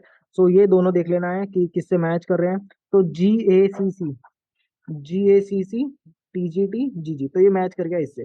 सो एक तो पी वाला हो गया, और इसका जो टेम्पलेट है वो क्या है, 5 प्राइम, यहाँ से 5 प्राइम से 3 प्राइम देखना है, तो 5 प्राइम है ATC, तो ATC देखिए ये है ATC, that means S, so that means P and S, तो that means option number B यहाँ पर करेक्ट हो जाएगा। क्लियर है। अभी आप लोगों ने डिस्कस किया कि जो प्राइमर है उसकी लेंथ क्या होनी चाहिए और उसका सीक्वेंस क्या होना चाहिए। अब हम डिस्कस करेंगे कि प्राइमर किस टेम्परेचर पर जो है टेम्पलेट स्टाइल से बाइंड करेगा। ठीक है, ताकि टैग पॉलीमरेज आकर के उसको एक्सटेंड कर सके उसके लेंथ को। राइट। इसी को बोल रहे हैं हम एनीलिंग टेम्परेचर। तो एनीलिंग टेम्परेचर हमें थर्मोसाइक्लर में उसमें फीड करना पड़ेगा कि किस पे हमें उसको एनीलिंग करानी है। नाउ ये जो टेम्परेचर है एनीलिंग का, इसको बहुत एक्यूरेटली हमें जो है इसको सेट करना होगा, और ये इसलिए जरूरी है क्योंकि ऑलिगोन्यूक्लियोटाइड जो है वो कहीं गलत जगह पर जाकर के ना बाइंड कर जाए, तो उसे बचाने के लिए इस टेम्परेचर को जो है एक्यूरेटली सेट करना पड़ेगा। तो कैसे करेंगे इसको? तो देखिए जो आइडियल एनिलिंग टेम्परेचर है ये इतना कम होना चाहिए ताकि जो है हाइब्रिडाइजेशन हो सके प्राइमर और टेम्पलेट के बीच में, क्योंकि अगर ज्यादा टेम्परेचर होगा तो जो हमारा प्राइमर है वो टेम्पलेट से बाइंड ही नहीं कर पाएगा, क्योंकि उसके बीच में हाइड्रोजन बॉन्ड ही नहीं बन पाएंगे। और ये इतना ज्यादा होना चाहिए ताकि जो है कोई भी मिसमैच हाइब्रिड ना फॉर्म हो जाए।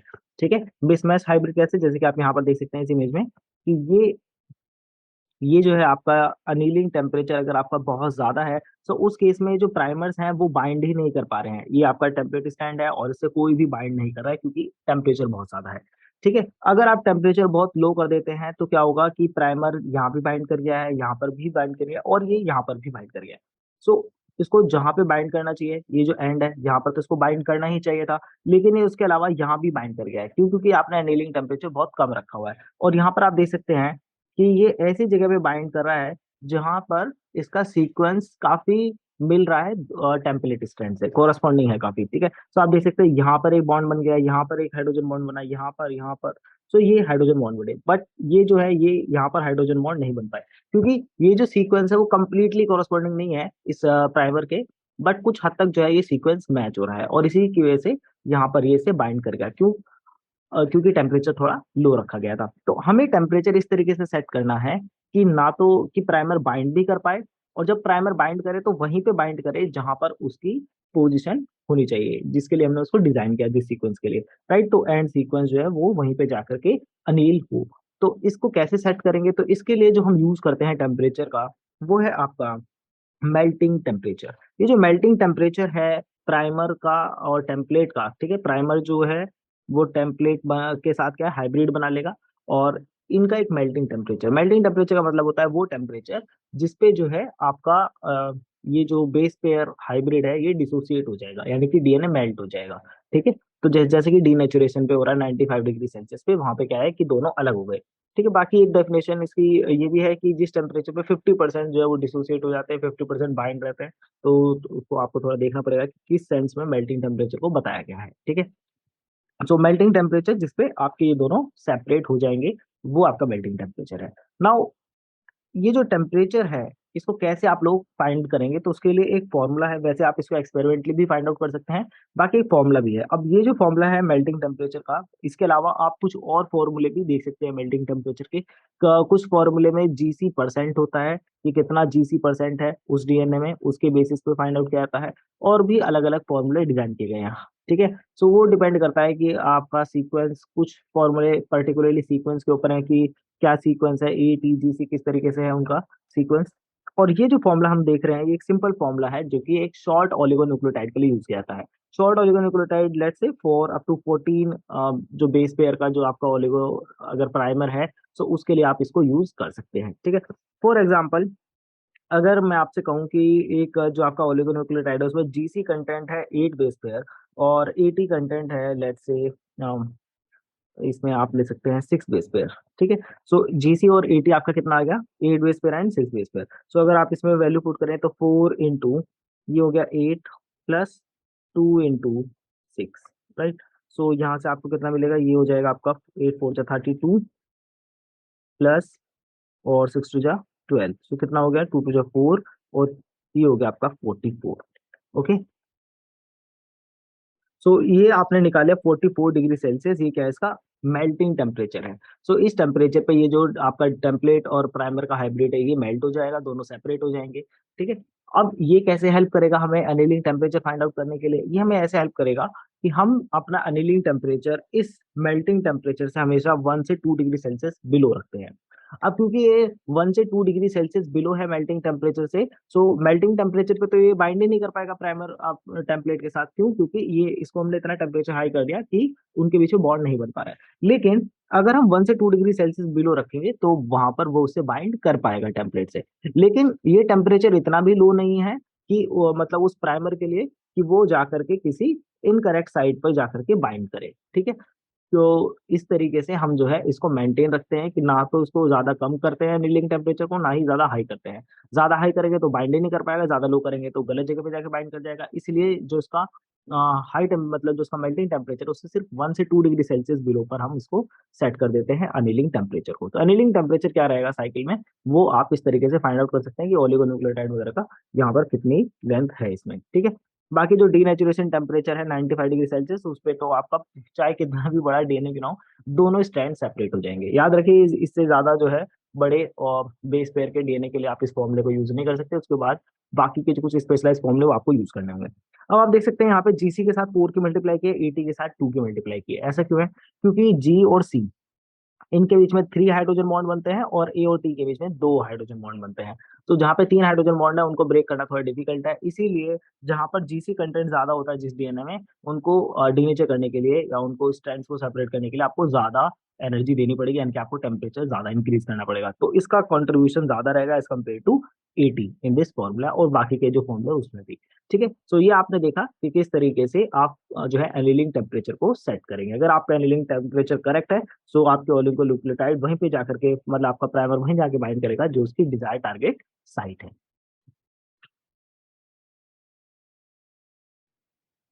तो ये हमने पहले बेसिक स्टेप देखे पीसीआर में। बेसिक स्टेप देखने के बाद फिर हमने देखा कि नंबर ऑफ कॉपीज कितनी बनती हैं, फिर हमने देखा कि प्राइमर कैसे डिजाइन करने हैं, फिर उसके बाद मेल्टिंग टेम्परेचर का क्या रोल है। तो इन सब को चीजों को हमने कवर किया।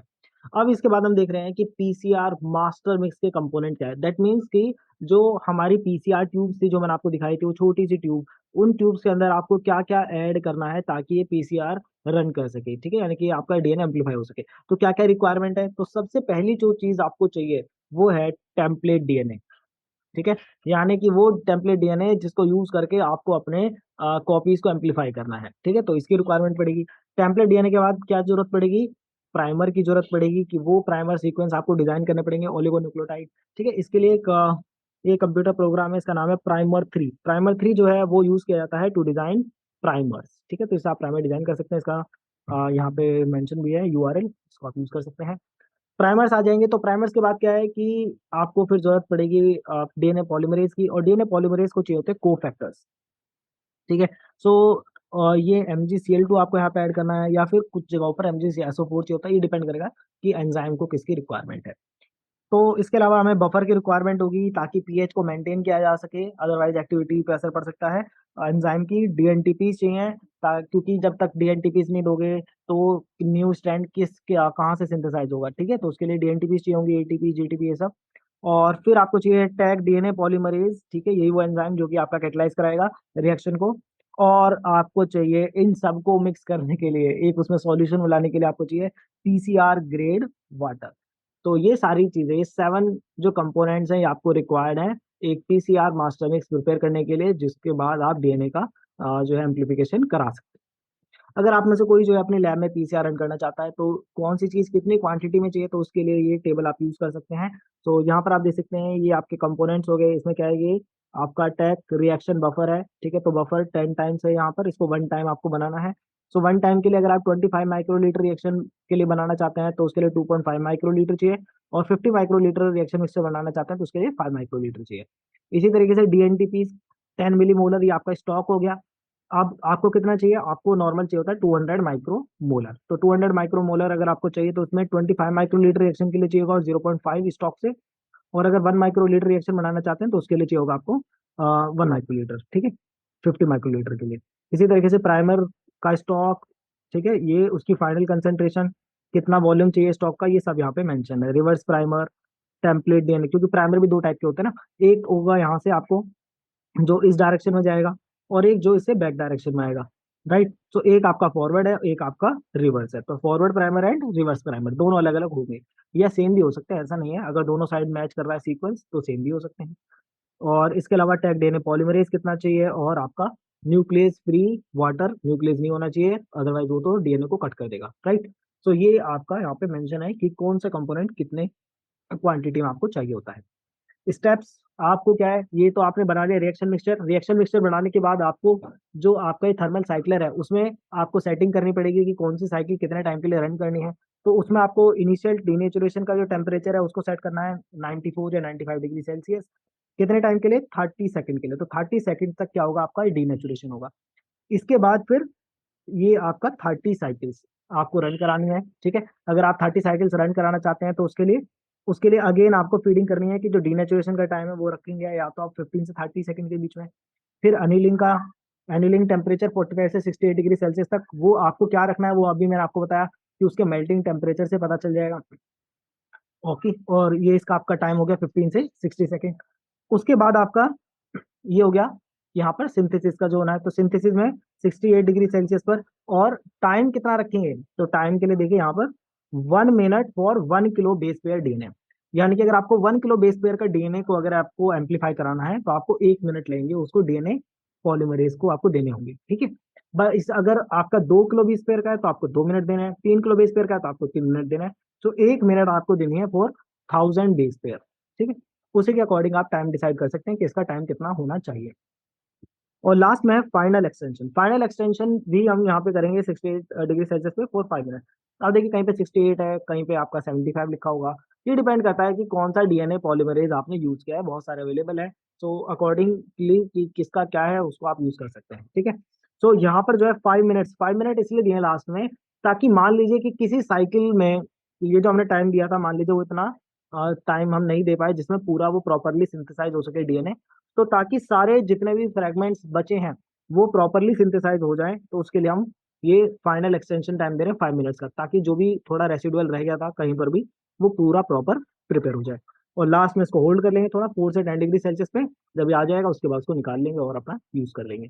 सो I hope it is clear, ये आपको पूरा प्रोटोकॉल क्लियर हो गया है। ये प्रोटोकॉल आपको इस लिंक पे मिल जाएगा, ठीक है। और यहाँ से एनसीबीआई की साइट से ये सारा का जो है कंपोनेंट्स लिए गए हैं। अब ये क्वेश्चन पूछा गया है गेट 2017 में, question number 20, A polymerase chain reaction was setup with the following reagent. तो इसमें डीएनए टेम्पलेट ले लिया है इन्होंने, ठीक है, टेम्पलेट डीएनए। टैक पॉलीमरेज है, बफर है, डीएनटीपीज है, मैग्नीशियम आयन है। विच one of the following is missing in the reaction mixture. तो क्या मिसिंग है यहाँ पर? तो हेलिकेज, तो हेलिकेज की तो जरूरत ही नहीं पड़ती, यहाँ तो टेम्परेचर से कर रहे हैं काम। सिंगल स्ट्रैंडेड बाइंडिंग प्रोटीन की जरूरत पड़ती है क्या? यहाँ पे नहीं पड़ती है। रिवर्स ट्रांसक्रिप्टेज की जरूरत पड़ती है क्या? वो भी नहीं पड़ती है। तो किसकी जरूरत पड़ती है? प्राइमर्स की। प्राइमर नहीं होंगे तो कैसे जो है डीएनए पॉलीमरेज एक्ट करेगा? फिर सेम टाइप का क्वेश्चन है गेट 2019 में पूछा है, विच one of the following factor affect the Fidelity of DNA polymerase in polymerase chain reaction. तो किस पे किन किन चीजों पे डिपेंड करेगा ये आपको बताना है। क्या मैग्नीशियम आयन की कंसंट्रेशन, पीएच और अनिलिंग टेम्परेचर। तो डीएनए पॉलीमरेज, ठीक है, तो उसकी फिडेलिटी किस पे डिपेंड करेगी? क्या एनीलिंग टेम्परेचर पे करेगी? एनीलिंग टेम्परेचर में क्या होता है, प्राइमर्स बाइंड करते हैं, बट डीएनए पॉलीमरेज का तो कोई रोल नहीं है वहां पर। तो क्या हो जाएगा, मैग्नीशियम आयन कंसंट्रेशन किसको चाहिए? टैफ पॉलीमरेज को चाहिए।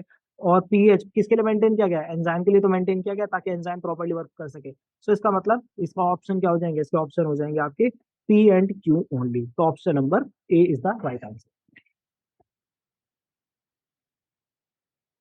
सो अभी जो हमने डिस्कस किया वो था हमारा नेटिव पीसीआर। नेटिव पीसीआर में आपने देखा कि किस तरीके से हम एम्पलीफाई करते हैं डीएनए को। अब हम क्या है इसमें कुछ मॉडिफिकेशन करेंगे पीसीआर में और उससे कुछ न्यू टेक्निक्स डेवलप करेंगे, ठीक है। तो ये मॉडिफिकेशन हो जाएंगे हमारे पीसीआर के, और इनके अपने अपने एप्लीकेशंस हैं, जिसमें सबसे पहले देखिए नेस्टेड पीसीआर। तो नेस्टेड पीसीआर क्या है, ये स्पेसिफिसिटी इंक्रीज कर देता है किसकी? डीएनए एम्पलीफिकेशन की। तो इसमें क्या है कि हम दो सेट ऑफ प्राइमर्स यूज करते हैं। तो दो सेट में क्या है, सबसे पहले हम फर्स्ट सेट यूज करेंगे इसमें। तो फर्स्ट सेट जो है प्राइमर का वो पहले यूज होगा। तो ये देखिए ये फर्स्ट सेट है प्राइमर का। इससे ये जो है ये आपके एम्पलीफाई हो गया, ये वाला सेगमेंट आपका एम्पलीफाई हो गया। इसके बाद जब ये सेगमेंट बन जाएगा फिर उसके बाद हम second set of primer use करेंगे। अभी जो सेकंड सेट ऑफ प्राइमर है ये इसके जो अंदर का सीक्वेंस है, ठीक है, उसको टारगेट करेंगे। तो उसके बाद अब ये जो सीक्वेंस है ये आपका फर्दर एम्पलीफाई हो जाएगा, ठीक है। तो पहले एक साइट यूज करना है फिर दूसरा साइट यूज करना है। तो और ज्यादा स्पेसिफिकली यहाँ पर आपका डीएनए को एम्पलीफाई किया जा रहा है। तो पहले एक लार्ज डीएनए था, उसमें से पहले आपने एक छोटा फ्रेगमेंट करा लिया, फिर उसके अंदर जो एक फ्रेगमेंट है उसको एम्पलीफाई कर लिया, ठीक है। तो इस तरीके से ये क्या है, नेस्टेड पीसीआर, एक के अंदर एक। ये पहले फर्स्ट है फिर उसके अंदर दूसरा आपका सेकंड प्राइमर को यूज करके नेक्स्ट पीसीआर हो जाएगा, ठीक है।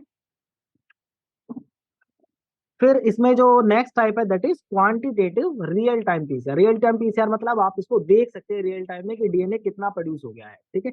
तो कैसे देखेंगे? तो इसके लिए देखिए यहाँ पर जो एम्पलीफिकेशन है उसके साथ साथ क्या है, उसका क्वांटिफिकेशन भी हो रहा है डीएनए का, टारगेट डीएनए का। तो साइंटिस्ट लोगों के लिए इसमें काफी हेल्प मिलती है, वो रियल टाइम में देख पाते हैं कि कितना डीएनए जो यहाँ पे प्रिपेयर हुआ है। कैसे पता चलेगा कितना प्रिपेयर हुआ है? इसके लिए यूज किए जाते हैं फ्लोरेसेंट रिपोर्टर। अब फ्लोरेसेंट रिपोर्टर क्या है? फ्लोरेसेंट प्रोब वगैरह है, ये क्या करते हैं, फ्लोरेसेंट सिग्नल देते हैं, ठीक है। तो फ्लोरेसेंस मतलब ये एक तरीके से लाइट एमिट करते हैं, राइट। और बट ये अलग अलग रेंज में कर सकते हैं, जो हमें विजिबल हो भी सकती है और नहीं भी हो सकती है। तो मोस्टली नहीं होती है, उसके लिए डिटेक्टर वगैरह होते हैं, वो डिटेक्ट करते हैं इनको, ठीक है। सो यहाँ पर क्या है, ये जो सिग्नल है इनका इंक्रीज होता है, इन फ्लोरोफोर्स का कैसे इंक्रीज होता है, जैसे जैसे आपका टारगेट डीएनए का नंबर इंक्रीज होगा वैसे वैसे इनका भी क्या होगा, सिग्नल इंक्रीज होता चला जाएगा। और जितनी सिग्नल की इंटेंसिटी इंक्रीज होती है उससे हमें पता चल जाता है कि कितना डीएनए सिंथेसाइज हो चुका है, यानी कि इनडायरेक्टली, क्लियर। सो इसको कैसे पता करते हैं? इसके लिए हम यूज करते हैं कुछ फ्लोरोसेंट रिपोर्टर, जिसमें सबसे पहले आपका ये एसवायरन ग्रीन, और ये डीएनए बाइंडिंग डाई है। तो डीएनए बाइंडिंग डाई है तो क्या करेगी, जो डबल स्टैंडर्ड डीएनए उसके माइनर ग्रूव में जाकर के बाइंड कर जाती है। वो जैसे ही माइनर ग्रूव में जाके बाइंड करती है तो इसका क्या है, फ्लोरोसेंस यहाँ पर इंक्रीज हो जाता है।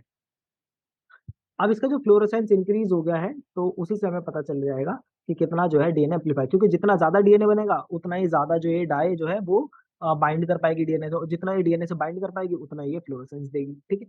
तो जैसे कि आप यहाँ पर देख सकते हैं तो यहाँ पर आइए, ये आपका वैसे रिवर्स ट्रांसक्रिप्शन तो अभी हम नहीं कर रहे हैं, वो अभी आगे आएगा, ठीक है। सो बट यहाँ पे देखिए इन्होंने आरएनए से पहले सीडीएनए बना लिया।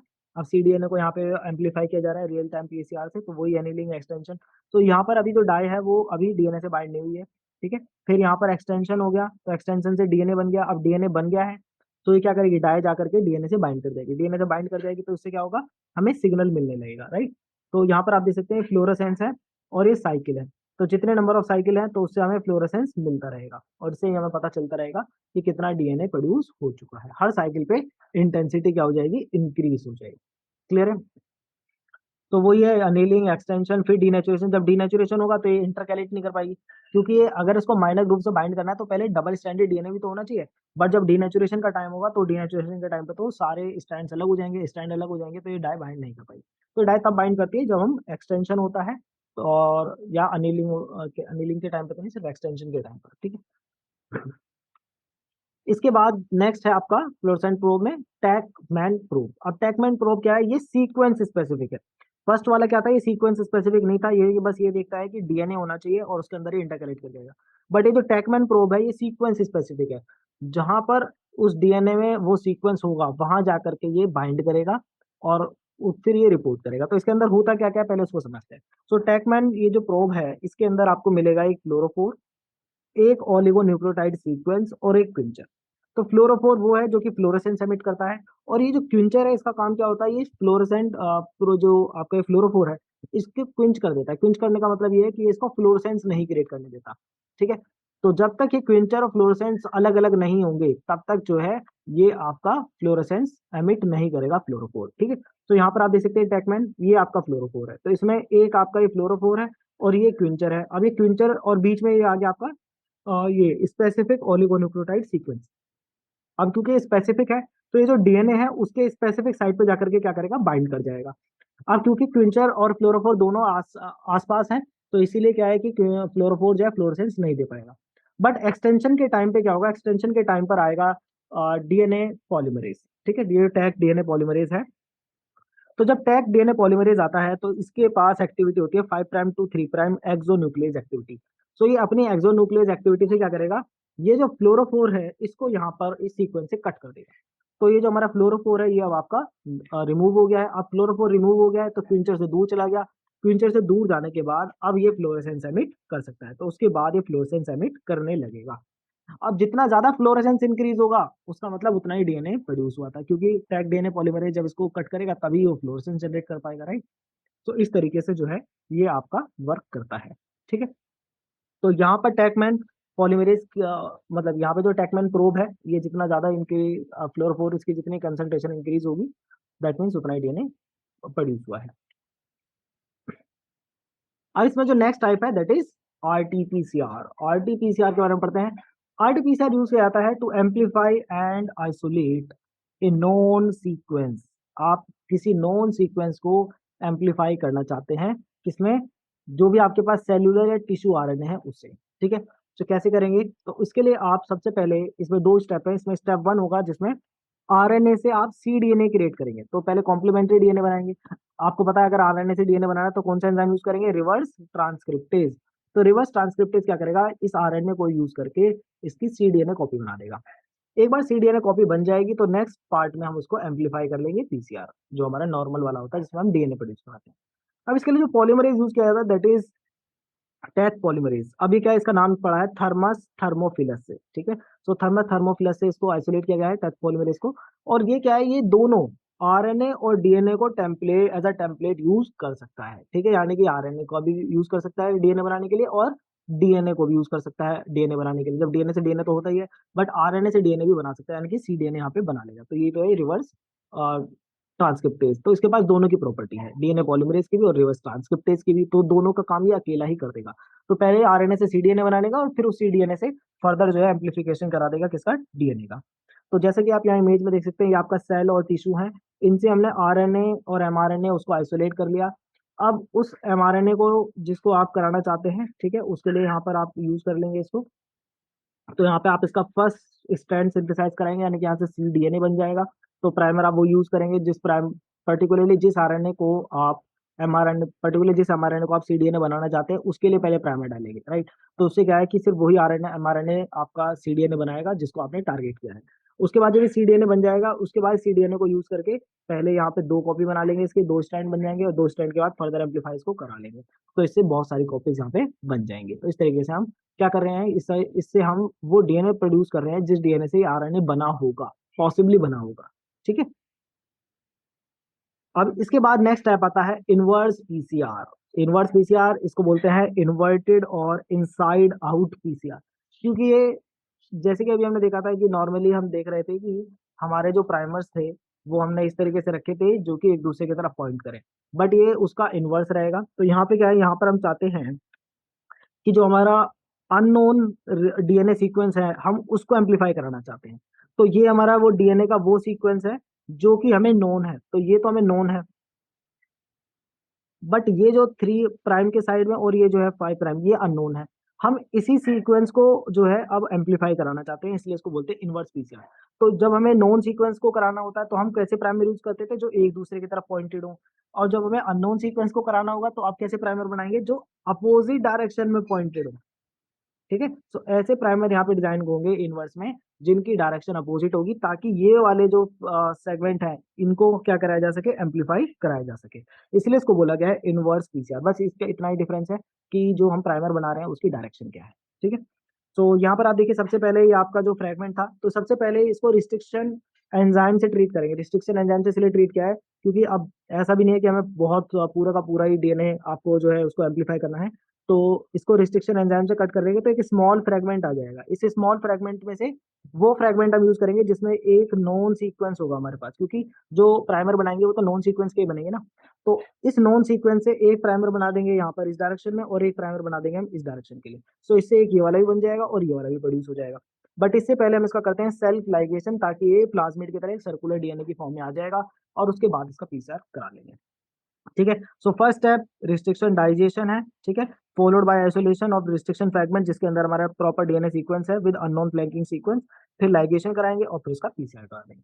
तो इससे जो है हमारे वो सेगमेंट जो है यहाँ पे बन के प्रिपेयर हो जाएंगे जिन सेगमेंट को में हमारा अननोन डीएनए प्रेजेंट है, ठीक है। सो ये आपको मिल जाएगा। सो आई होप ये आपको क्लियर हो गया है इनवर्स पीसीआर। इसके बाद है हमारा नेक्स्ट एंकर्ड पीसीआर। थोड़े थोड़े मॉडिफिकेशन के साथ एप्लीकेशन थोड़ी चेंज हो रही है। अब इसमें क्या करेंगे एंकर्ड पीसीआर में, यहाँ पर क्या है कि अगर आपको अपने डीएनए का सिर्फ एक एंड का सीक्वेंस ही पता है, आपको दूसरे एंड का सीक्वेंस नहीं पता, तो उस केस में क्या है कि आप सिर्फ प्राइमर एक ही एंड के लिए डिजाइन कर पाएंगे, दूसरे एंड के लिए डिजाइन नहीं कर पाएंगे। तो उस केस में हम यूज करते हैं किसका, एंकर्ड पीसीआर का, ताकि उस डीएनए सीक्वेंस को एम्पलीफाई कराया जा सके। तो कैसे कराएंगे इसको, तो इसके लिए क्या है, सबसे पहले हमें क्या करना है, हम जो एक प्राइमर डिजाइन करेंगे, और किसके लिए करेंगे, जिस एंड का सीक्वेंस हमें पता है। तो जिस एंड का हमें सीक्वेंस पता है पहले हम उसका प्राइमर जो है उसको डिजाइन कर लेंगे और उसको यूज करेंगे, जिससे क्या होगा कि एक पूरा स्ट्रैंड जो है वो क्या होगा, एम्पलीफाई हो जाएगा उस स्ट्रैंड के लिए, ठीक है। इसके बाद नेक्स्ट पॉइंट वन क्या करेंगे, उसके साथ एक पॉली जी टेल अटैच करेंगे उसके 3 प्राइम एंड पे। ऐसा क्यों कर रहे हैं, ऐसे ये आपको समझ में आएगा डायग्राम से, मैं आपको डायग्राम शो करता हूँ। तो देखिए ये आपका डीएनए था, हमें सिर्फ एक ही एंड का सीक्वेंस पता है, तो हमने एक ही एंड का प्राइमर डिजाइन किया, और इस प्राइमर की हेल्प से हमने क्या करा, इसकी एक कॉपी बना ली, यानी कि जो इसका कोरस्पॉन्डिंग स्ट्रैंड था इस डीएनए का वो हमने यहाँ पे जनरेट कर लिया। अब ये जो हमारे पास स्ट्रैंड जनरेट हो गया है उससे में हम क्या करेंगे, इससे पॉली जी टेल यहाँ पे ऐड करेंगे। आप कहेंगे पॉली जी टेल क्यों लगा रहे हैं, पॉलीजीटाइल इसलिए लगा रहे हैं क्योंकि हमें इसको एम्पलीफाई करना है। तो अभी एक प्राइमर से एम्पलीफिकेशन नहीं होगा, 2 प्राइमर होने चाहिए दोनों अपोजिट एंड के, तब एम्पलीफिकेशन होगा, ठीक है। तो इसके लिए हम क्या कर रहे हैं, यहाँ पे हम पॉलीजीटाइल लगा रहे हैं, और जो हम इसके बाद जो नेक्स्ट प्राइमर यूज करेंगे, ठीक है, तो नेक्स्ट प्राइमर जो है वो होगा पॉली सी। आप कहेंगे पॉली सी क्यों, क्योंकि जी के कॉरेस्पॉन्डिंग क्या होगा, सी होगा। तो हमने क्या किया है, यहाँ पे जो हमने प्राइमर यूज किया है उसका सीक्वेंस है सी सी सी, तो इससे क्या है कि ये इसके साथ बेस पेयर कर लेगा जी के साथ। तो एक तरीके से हमने क्या है यहाँ पे अपनी तरफ से एक जो है सीक्वेंस को पहले ऐड किया, और क्योंकि उसका सीक्वेंस हमें पता है कि हमने यहाँ पे पॉली जी लगाया है, तो ये भी हमें पता है कि अब यहाँ पे पॉली सी ही एज अ प्राइमर एक्ट करेगा। तो इसलिए हम यहाँ पे पॉली सी लगा देंगे। अब ये पॉली सी लग गया है, सो अब ये इस डायरेक्शन में भी क्या कर पाएगा, इस स्ट्रेंथ को एम्पलीफाई कर पाएगा, ठीक है। क्योंकि एक प्राइमर जो है सिर्फ एक ही डायरेक्शन का जो है एम्पलीफाई करता, तो अब एक स्ट्रैंड ही बार बार प्रोड्यूस होता है, बट एक स्ट्रैंड से तो डीएनए नहीं बनता ना। डीएनए तो दो स्ट्रैंड से बनता है जो कि एक दूसरे के क्या हो, कॉम्प्लीमेंट्री हो। तो इससे एक बन गया और दूसरा बनाने के लिए हमने यहाँ पर ये किया है, और इसी को क्या बोलते हैं, इसी को बोलते हैं हम एंकर प्राइमर। ठीक है। तो एंकर प्राइमर के लिए हमने पॉली जी लगाया, फिर उसको एंकर कर लिया यहाँ पर, और उससे हमने दूसरा स्ट्रैंड जो है एम्पलीफाई कर लिया।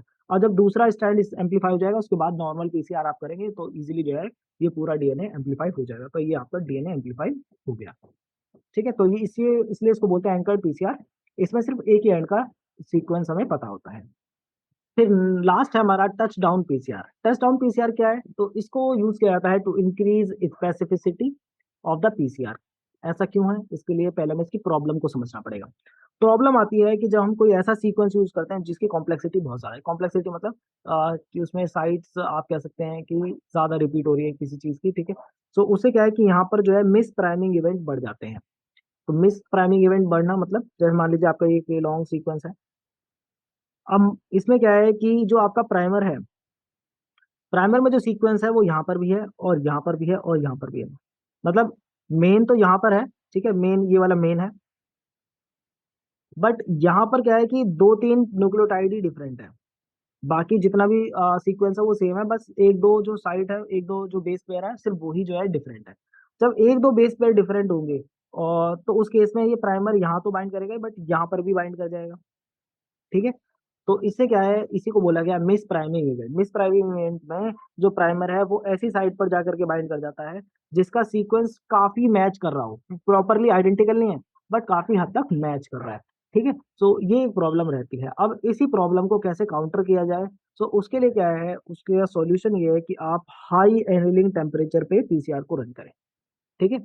कितने टाइम तक, फ्यू साइकिल्स तक, जब तक कि आपका जो है जो टारगेट डीएनए है वो अपना एक उसमें कंसंट्रेशन लेवल थोड़ा सा अच्छा कर ले, उस टाइम तक हम क्या करेंगे, हाई एनिलिंग टेम्परेचर रखेंगे। ठीक है। और उसके बाद जब हमारा दो तीन साल मतलब जो साइकिल्स के बाद जब हमें लगेगा कि हमारा जो टारगेट डीएनए है वो प्रॉपर अमाउंट में अवेलेबल हो गया है, उसके बाद हम नॉर्मल पीसीआर रन करना स्टार्ट कर देंगे। तो इस तरीके से हम क्या करते हैं, पीसीआर की स्पेसिफिसिटी को इंक्रीज कर देते हैं, ताकि जो मतलब जो ऐसे सेगमेंट्स हैं वो एम्पलीफाई ना हो जाए जिन्हें हम नहीं कराना चाहते, because of miss priming event. Miss priming event मतलब जहाँ जब प्राइमर ऐसी साइट में बाइंड करता है जहां पर हम नहीं चाहते कि वो बाइंड करे। ठीक है। तो वो जो साइट है उनका सीक्वेंस काफी मैच करेगा प्राइमर से, बट कंप्लीटली कॉम्प्लीमेंट्री नहीं होगा। तो ये आपका पीसीआर कंप्लीट हो गया है। इसके मॉडिफिकेशन भी हमने डिस्कस कर लिए हैं और गेट के क्वेश्चन भी हमने डिस्कस कर लिए हैं। तो मिलते हैं नेक्स्ट वीडियो में। टिल देन बाय बाय, जय हिंद।